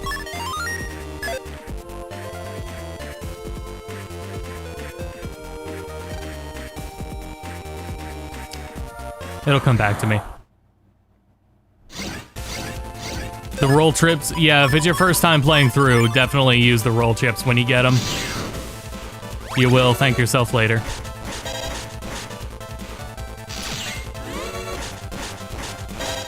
That's right, they follow.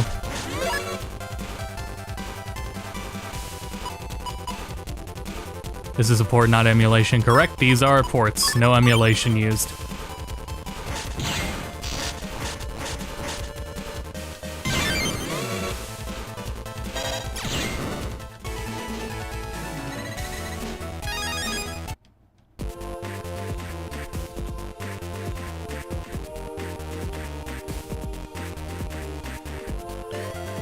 I don't know why I'm wandering off the path. The main paths you take on in the internet are very clearly laid out for you.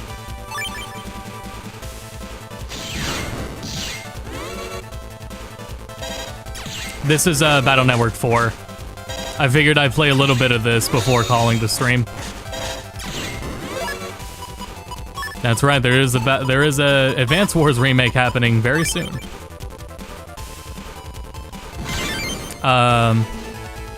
I probably won't be able to do anything with that. Not right away anyway. But for now at least, I should just keep focused to Battle Network. I have a lot of my backlog really built up, and there's so many releases. It's really hard to keep up with.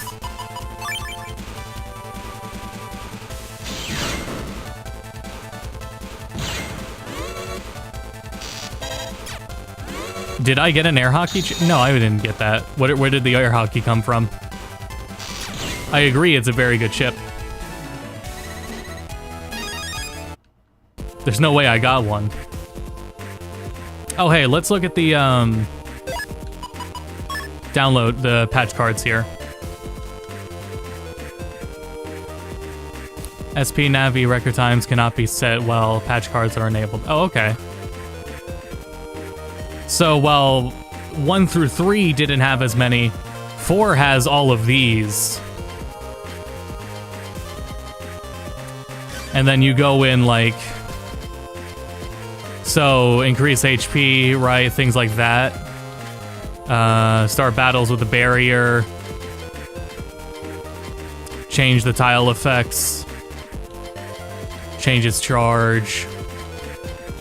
Change your buster. Change your PET color screens. Things like that. It just keeps going with that theme. Change Mega Man's color.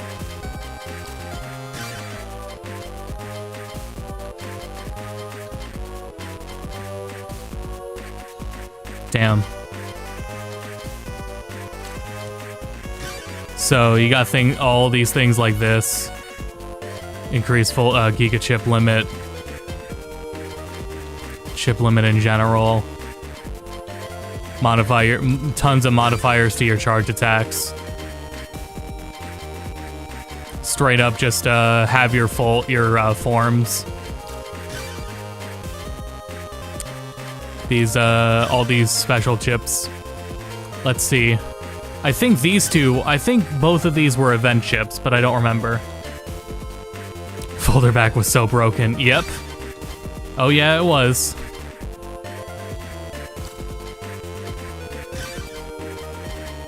What was the warning it gave? It's not gonna give it again. Navi SP time? I don't think that's anything to worry about, right? I forget what that was in the context of. But I don't think that's anything to really worry about. Because that's nothing about, like, achievements or anything. That has no effect on achievements.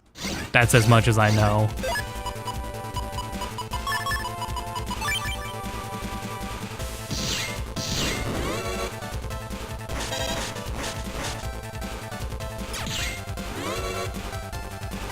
Any plans to cover Assault Suits, Vulcan Declassified, or the Shantae series? Not at the moment.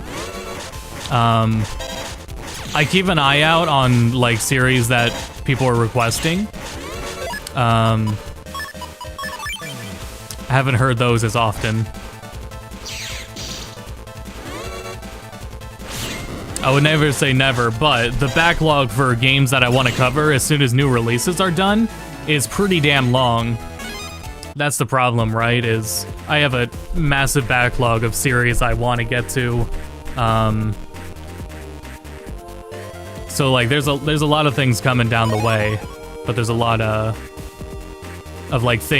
series that people have asked for I want to get around to.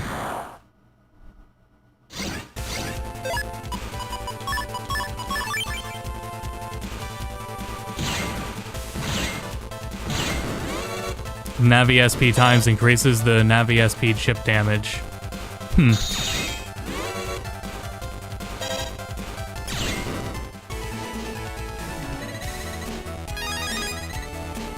Navi busting records aren't set with patch cards enabled. Okay.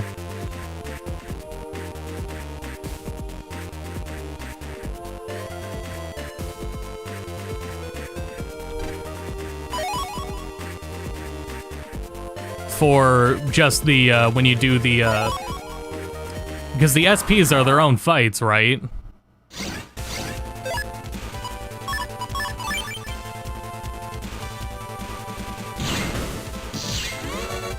Yeah.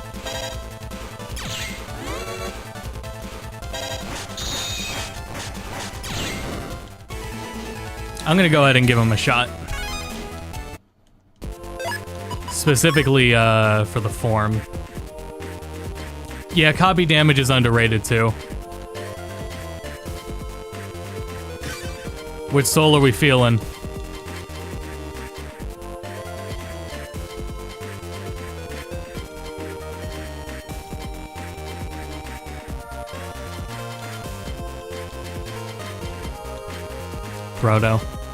Proto, yeah.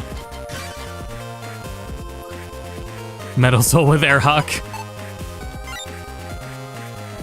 Oh, I clicked off, did it not apply? Because I did that. A. And then the control scheme switches.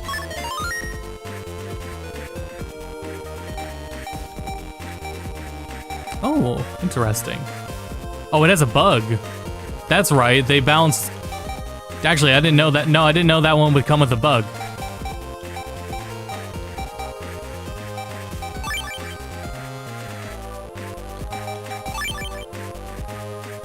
Yeah. Interesting. I wonder what the bug is.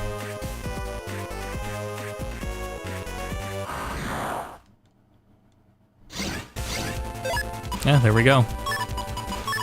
Does anyone remember how Proto controls? Oh, health drain.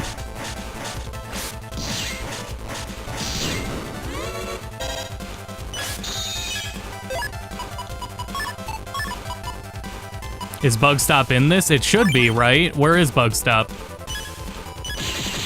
I don't think...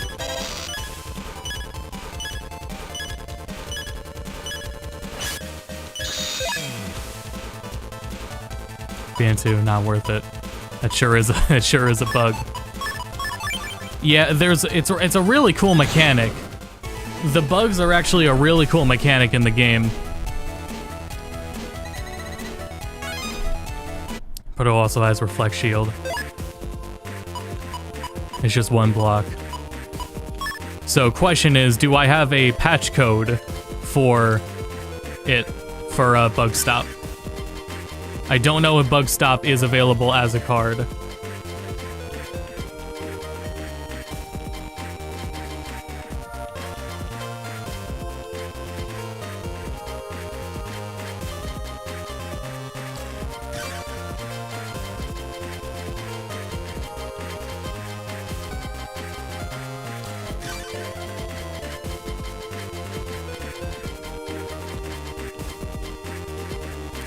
Friend went crazy with bug style. I was always afraid. I thought it meant like bug, like actual, the game will be bugged and unplayable. Say it let you use an extra Giga chip? Yes, that is one of the patch cards, yep.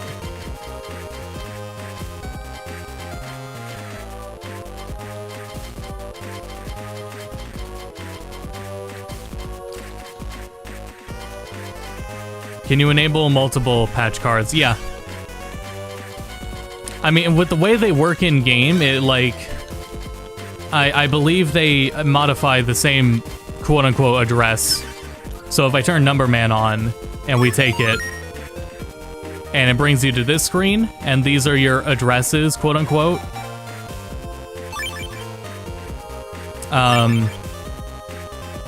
So if they take up the same slot, then they override each other. So this one changes what form you have. So as long as they don't overlap in that regard.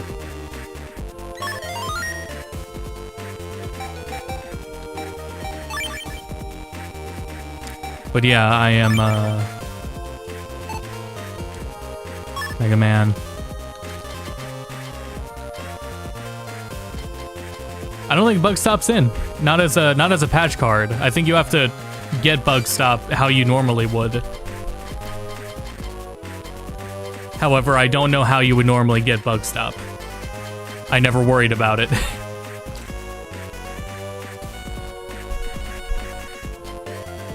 Do all the patch cards cause a bug?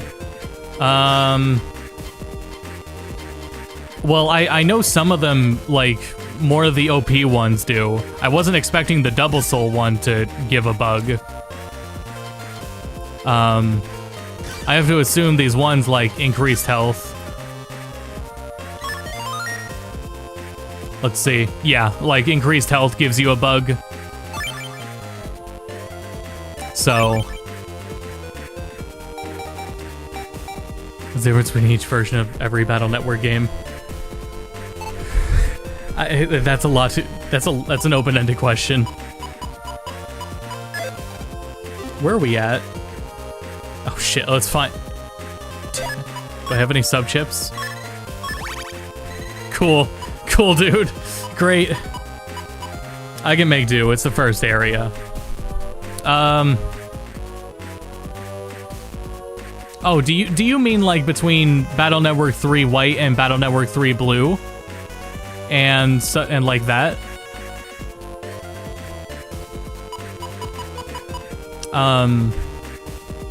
We've got here this infographic. I made a graphic to explain that. For specifically right now, it's for 3 and 6. This is in the description if you want to pull up this image.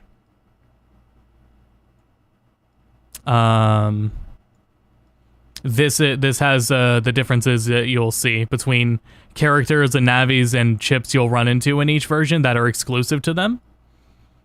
So if you want to look at this, I'm still working on it for covering 4 and 5, but for 3 and 6, there it is. I would say use a different soul. I was just going to turn it off entirely without bug stop. I also do want to see where I saved, because I must have saved before I use that, right? If I trust myself enough. Yes. Yep. I'm an area behind, but that's okay.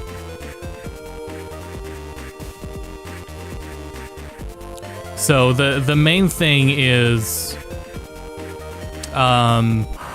preference of who you want to see in the game, which characters you want to interact with, because every character will have like essentially their own scenario or plot involved with them. Do we still need online for free tournaments still in 4? To my understanding, you don't, but I'm not entirely sure otherwise how to enable it.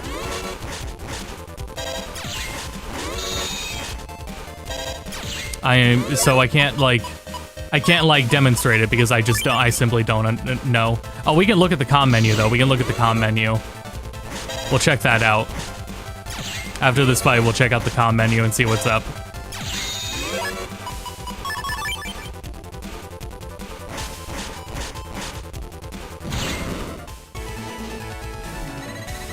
Train sold you on Gregar. Yeah, like, yep, things like that. When I was deciding it for the Go to Bed cast stream playthrough, that's what I did, was I just looked at what designs, and that's for a lot of people too. There it goes. So waiting room is where that's all at.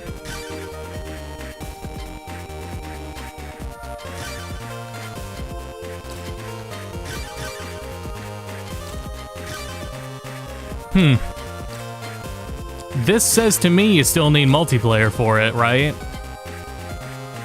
Yes, I'm pretty sure the rank goes between all the games. I think.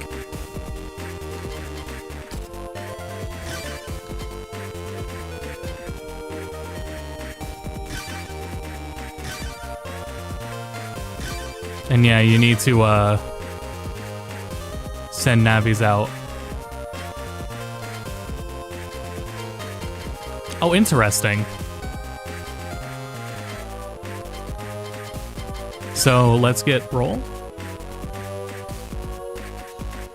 And it's looking for it live.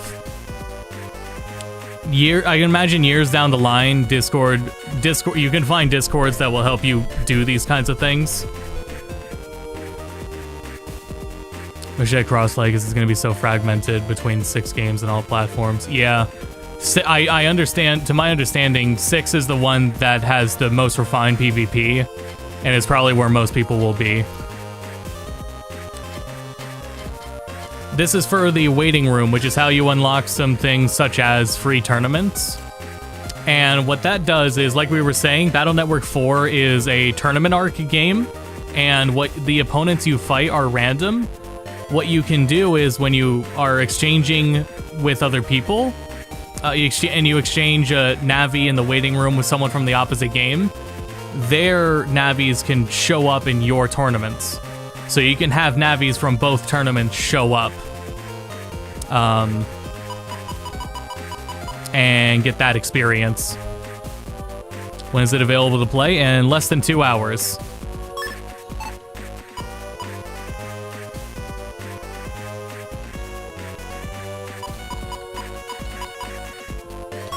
Let me see what the online menu even looks like, actually. How about a change of pace?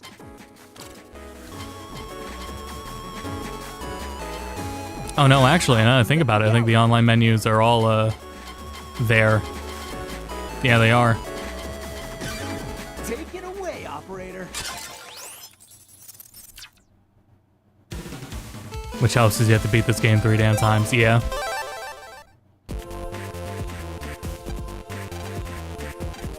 I was already here? Oh, okay. Is it you? No, it's not you.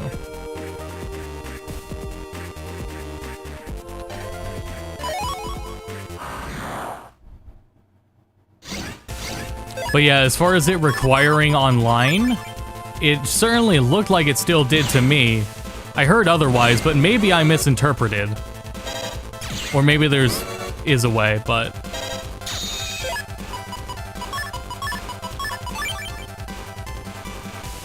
Fuck.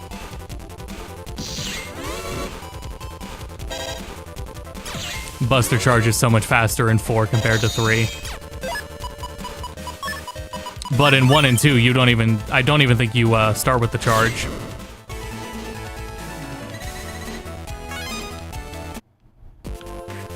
If I remember correctly, which wasn't that long ago.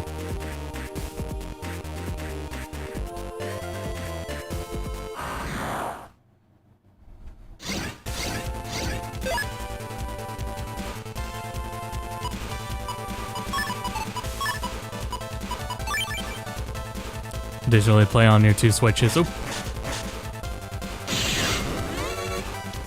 That's a good idea.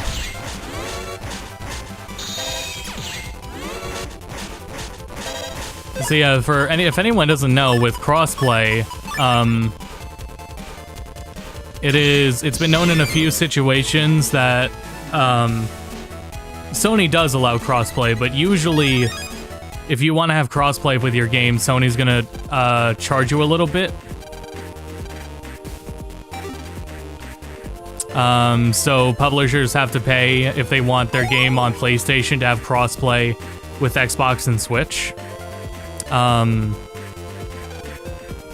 And some publishers eat that cost, like Street Fighter 6. That's gonna have crossplay, right? Capcom can do that. For this, they deemed it wasn't, in the budget for it, but Street Fighter 6, for example, would be an example of where it's worthwhile to do that. That's why, obviously, like, it's not an issue for Fortnite. They can definitely afford that, or Battle Royales in general that are successful.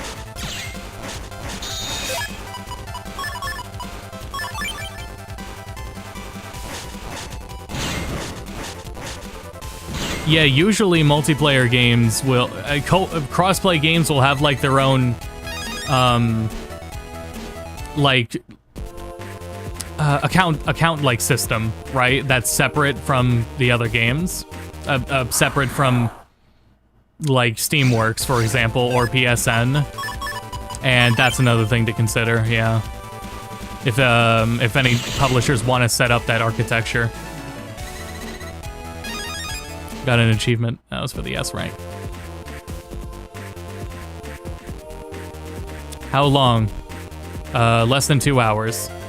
An hour and 45 minutes. 35 minutes. Hour and 35 minutes.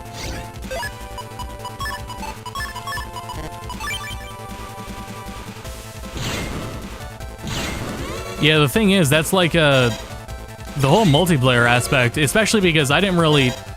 Looking into it, I had no idea these games were so, like considerate of PvP, right? And especially by the time of 6, they, like, really figured it out. So it feels like that's been an aspect of the game I have been missing this entire time, just because I didn't have anyone to play with. I glossed over this guy. Yes. Oh, I thought, okay, I totally misread when he was talking.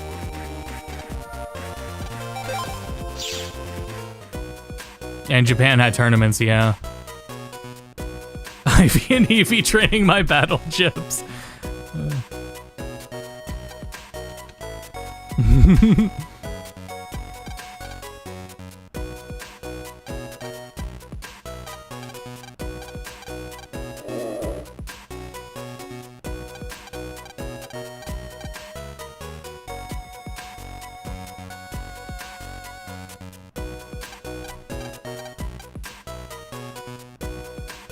Yeah, the first thing we do is leave here. I had memories of this happening, like, way later in the game.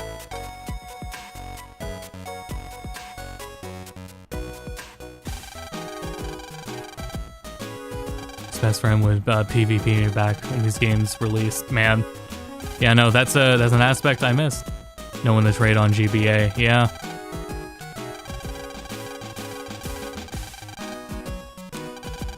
His mom not allowed to leave the house. I cannot name an instance or scenario in which she was not at the house. Doesn't mean she can't, but I can't think of a situation that happened.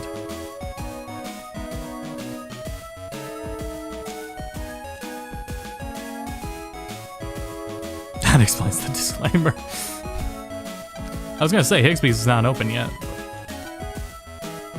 Talking around town. She goes to the hospital to see Dad.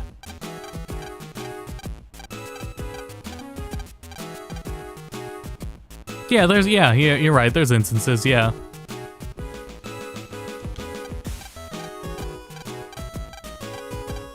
It was a hologram.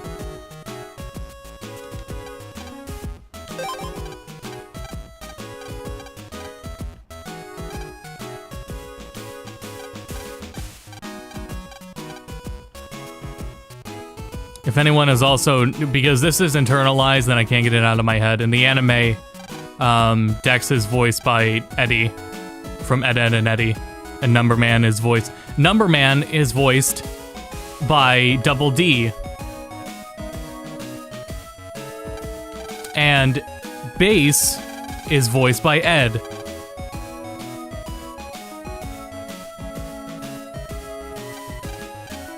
That one you can't hear as well. The other two are so blatant. It's really funny.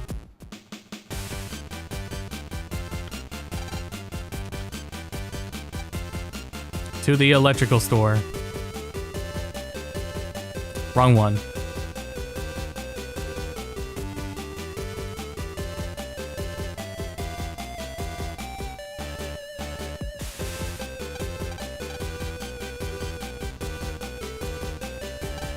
Yeah, not sure how much more juice I got in me. But we'll keep going for just a little bit longer.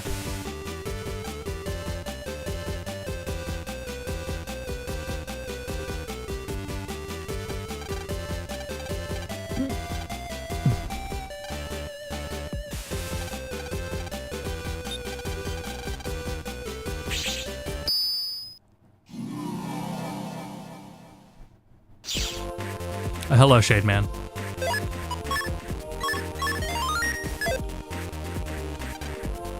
Creek. Yeah, alright. Talk about fucking changes from the anime, man.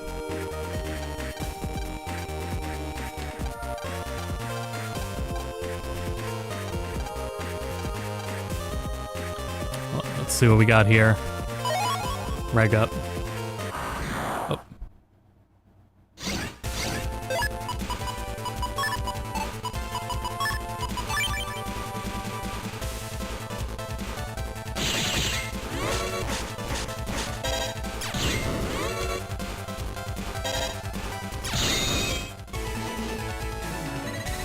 I pronounce it Melu, and I'm gonna continue to pronounce it Melu.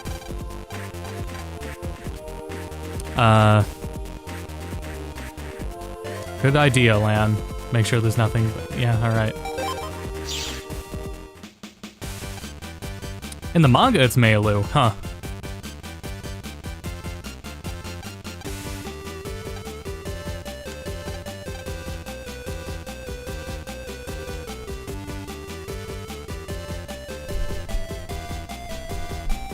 Also, like we were talking about earlier, the more controversial one is that it is now said pet instead of PET. Mega Man in this game in the Legacy Collection says pet.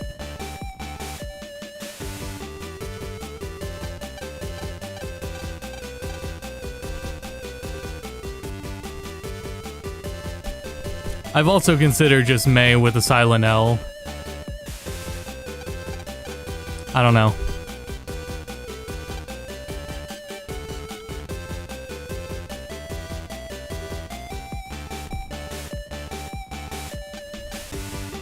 This is where we start with the qualifiers.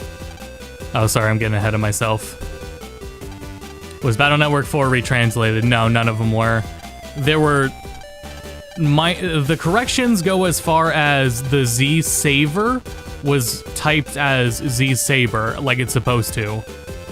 There was also one random enemy that got renamed. Otherwise, it is the same translation as the original versions.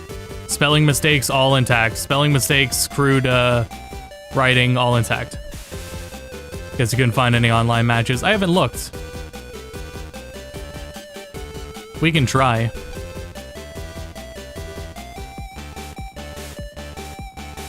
That'll be the last thing we try.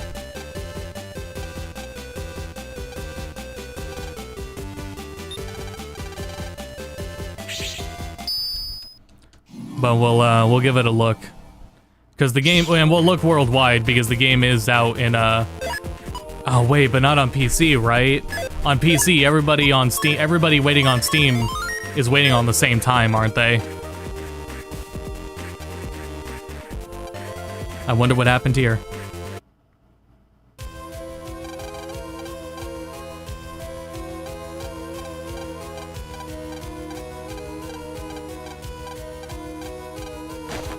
We.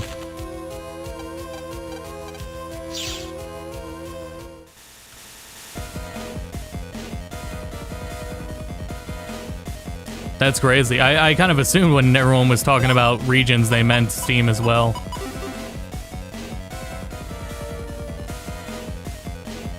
Any censorship? Nothing new. Outside of like what was already in the originals.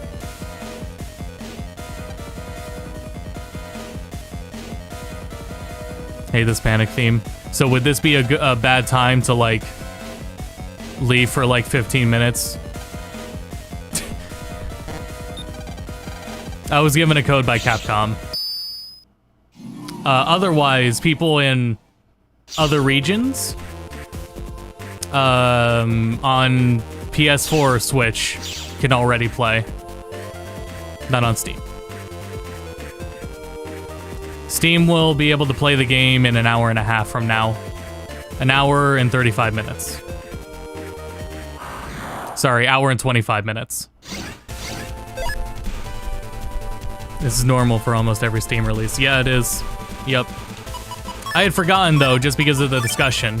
Capcom used to not do midnight releases on Steam. Not that long ago. It goes by publisher, and Capcom did not, It was middle of the day. Whole world has to wait for the middle of the day in North America before playing the game.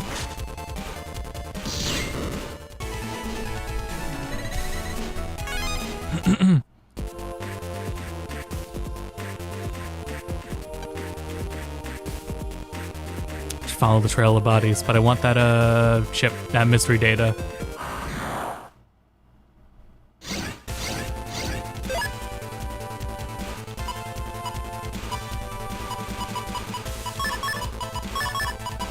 What did Klonoa do? I don't remember. Because Bandai Namco usually does theirs the day before. And it's really cool. Because they go by Japan time for the whole world. Middle of the day before, though? Or on the actual day that they said it would be? AKA, consoles had 12 hours to play. Day of, okay. That's interesting, because yeah, normally Bandai Namco stuff is early. Because it waits for midnight Japan and then unlocks for the rest of the world. A very fun experience with Tekken updates getting so early on the PC version of Tekken. Hidden person behind the building. There is. But I'm already back home, so.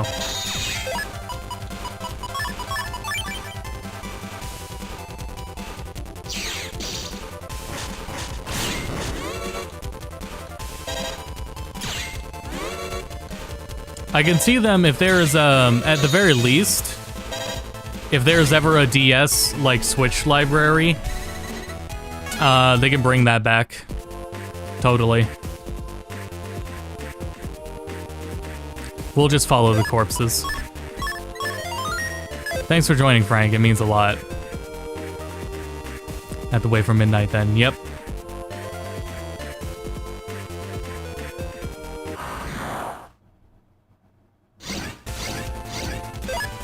Is custom PET DLC worth the money? How much is it separate? It was a pre-order bonus. I don't know how much it was. How much you can buy it separately though, and I don't know how much it is. Capcom has a fantastic supporter program for creators. That being said, sometimes it's hit or miss with whether or not publishers give you like day one DLC or not. It is only cosmetic, yeah. $10 each. Yeah, so it's only cosmetic, and I don't recall if anyone said they have different voice lines, but it is just cosmetic. Yeah, 4 is a tournament arc. 4 is a tournament arc, all filler.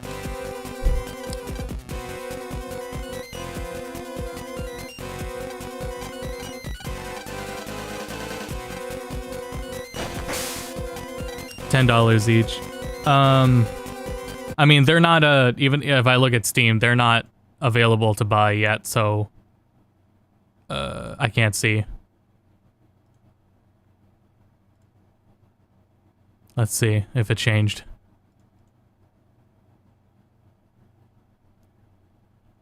Because, yeah, that, I agree. That is quite a bit.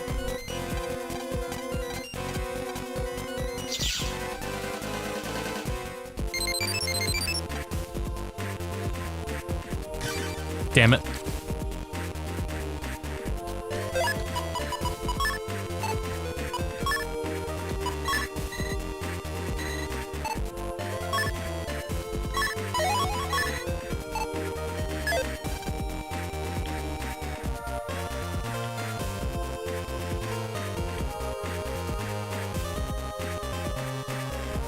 As you can imagine, yeah, here we go. What does COM do since we can't use a link cable? It's for multiplayer. It brings you to the Legacy Collections multiplayer menu.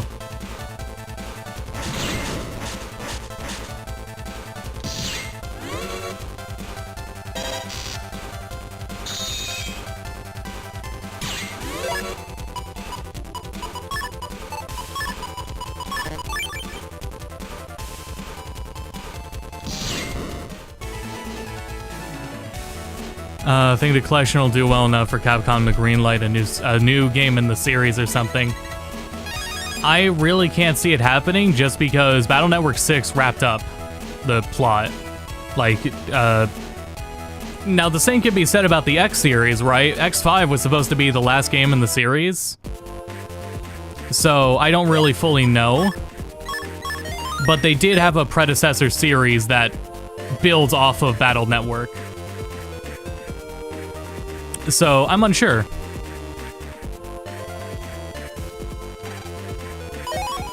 I think if they did, it like, I don't think there would be anything, like, brand new to the plot. You mean Star Force, yeah.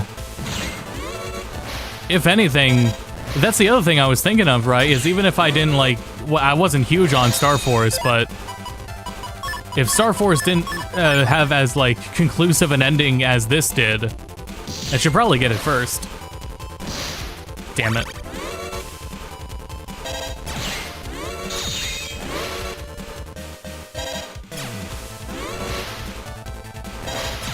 That said B to continue. Yeah, I swapped the controller. But when you swap the controller options, it only changes it in-game and not in, like, the main menu. Not on this menu.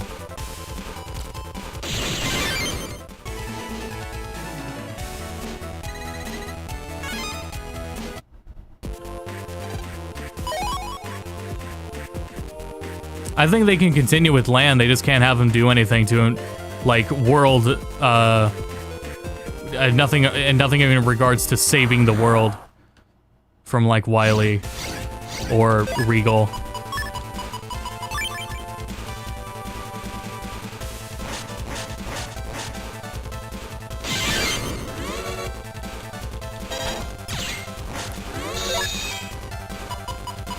I wouldn't complain if they did more. But I don't really, just on the grounds of like Battle Network had a conclusive ending. Not unless it was like spin-off, basically. Something that would be more focused on like 2?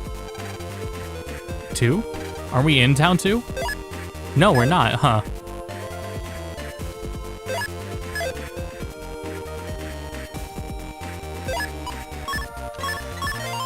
Is it fun? I think so. I love these games. I have a bias because I already love them, though.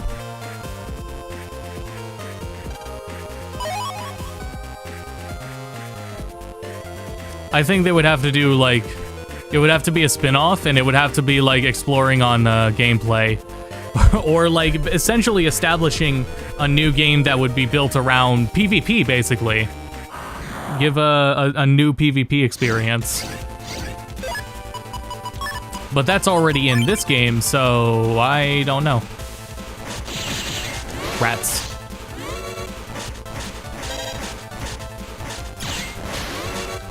Non-canon gacha, yeah. Though, all these damn swords.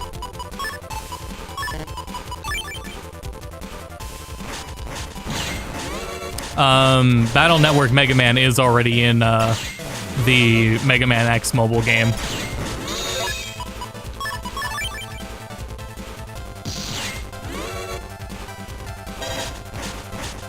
Cancel PvP series on phones. I could see that.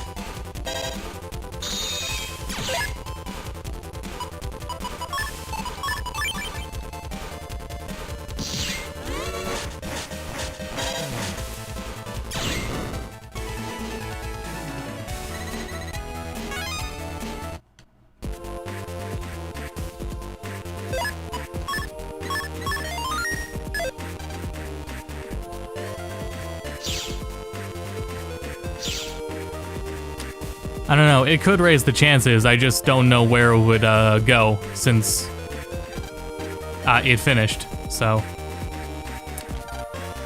I don't know, for Star Force, if there was a Star Force Collections, that would definitely influence it. For Battle Network itself, I'm on the fence about it, but I wouldn't complain. If there was, fuck.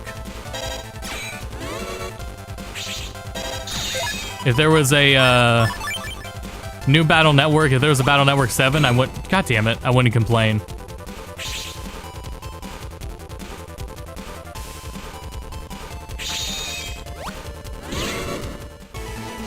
Woodman stage is fixed, by the way. Do you mean the, you're gonna have to specify what you mean, actually.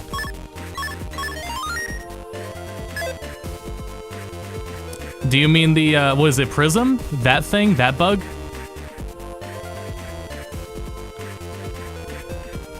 Where it repeats infinitely and just does damage?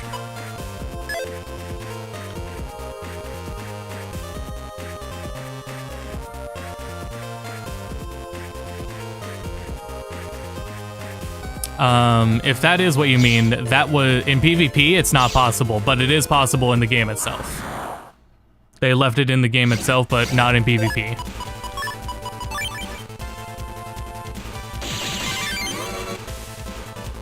The bug where the game would crash. Oh, that's different. I don't know. I don't recall that bug.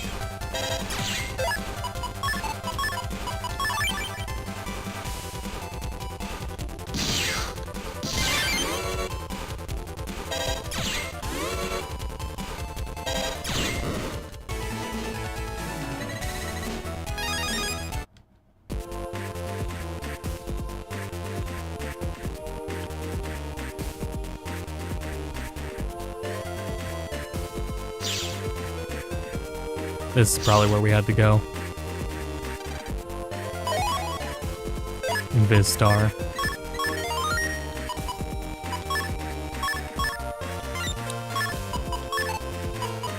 Damn, I got 6 guards, but they're all A. How many A's do I have? Oh, I have a lot of A's. Awesome. Get these goddamn swords out of here.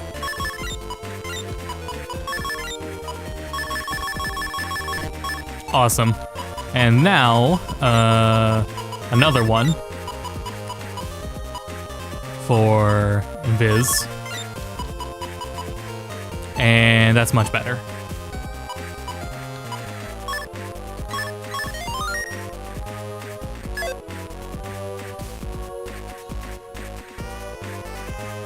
When you fight the Meteor EX, they drop the code.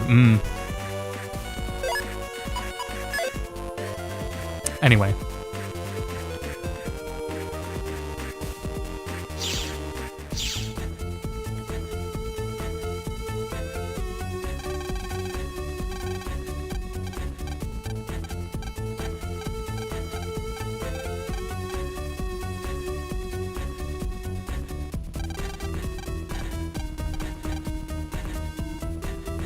I might call it here because I'm so exhausted.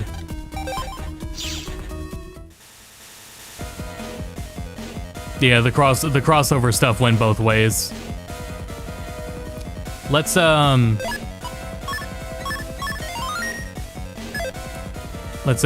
take a look at a few things first.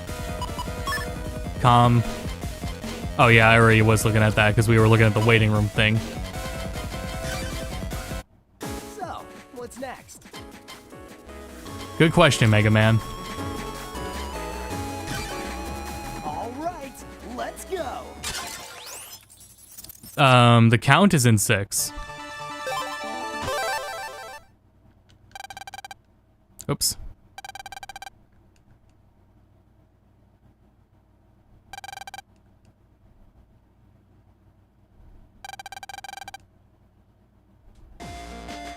But the amusement, yeah, 4 has the amusement park.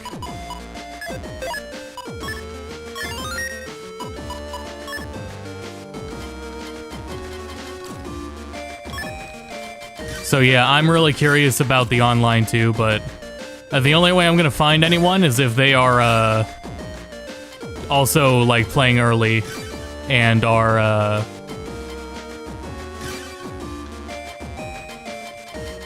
oh geez, these are a lot of settings to filter people.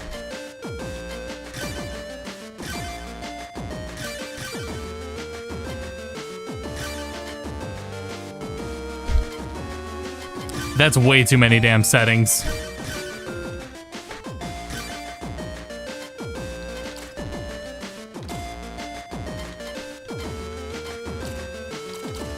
That's gonna make it really hard to find people.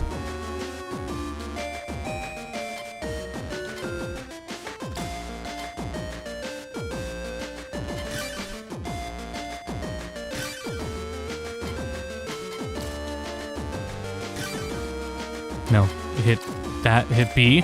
Okay, if there's another creator or someone playing it, just needs quick match, yeah.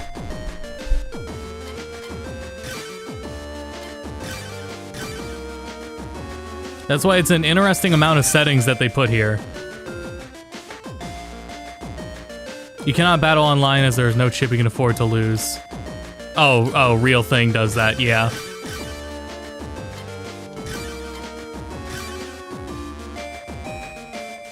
Oh, it's taking more than a second. Nope.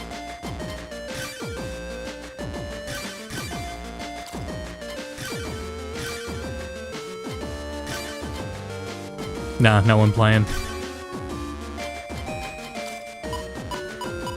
Again, crossplay is gonna end up... Yeah, that's Capcom not thinking... I mean, Sony wants to charge them to have crossplay.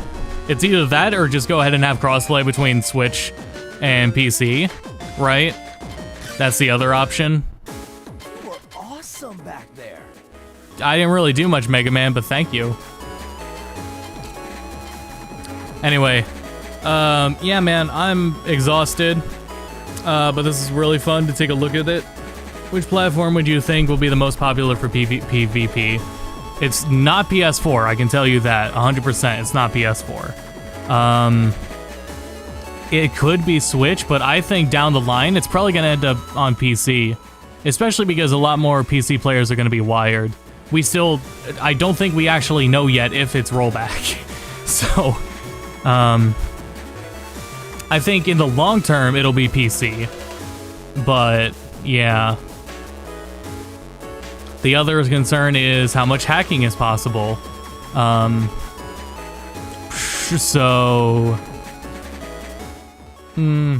it's hard to say, because one of the benefits to PC would also just be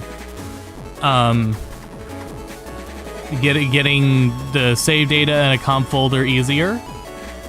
But because I'm not worried about what, like, yeah, there's chips people might cheat in, that's one thing. For most of that, I don't really care personally. I mean, like, cheating in mid-match is more my concern. Things like that. I don't know. Hard to say, because I mean, if you want to play with those chips, the patch code stuff, that's already enabled. Yeah, so. But yeah, so we'll call it there. Thanks everyone for.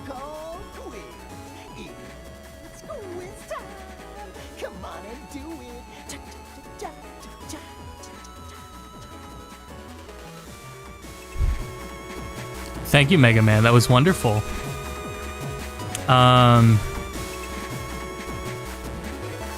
So we'll be back. Let's see. I mean, I don't know what stream I'll have next week, but we're gonna be reviewing the Battle Network collection and a port review, and for version differences as well is what I plan to do. So those will be coming soon, and those are my next projects. And that's what we'll be focusing on. Yeah, no, we'll leave it at that. I'm exhausted. Thanks everyone for watching. And until next stream, thank you for the continued support.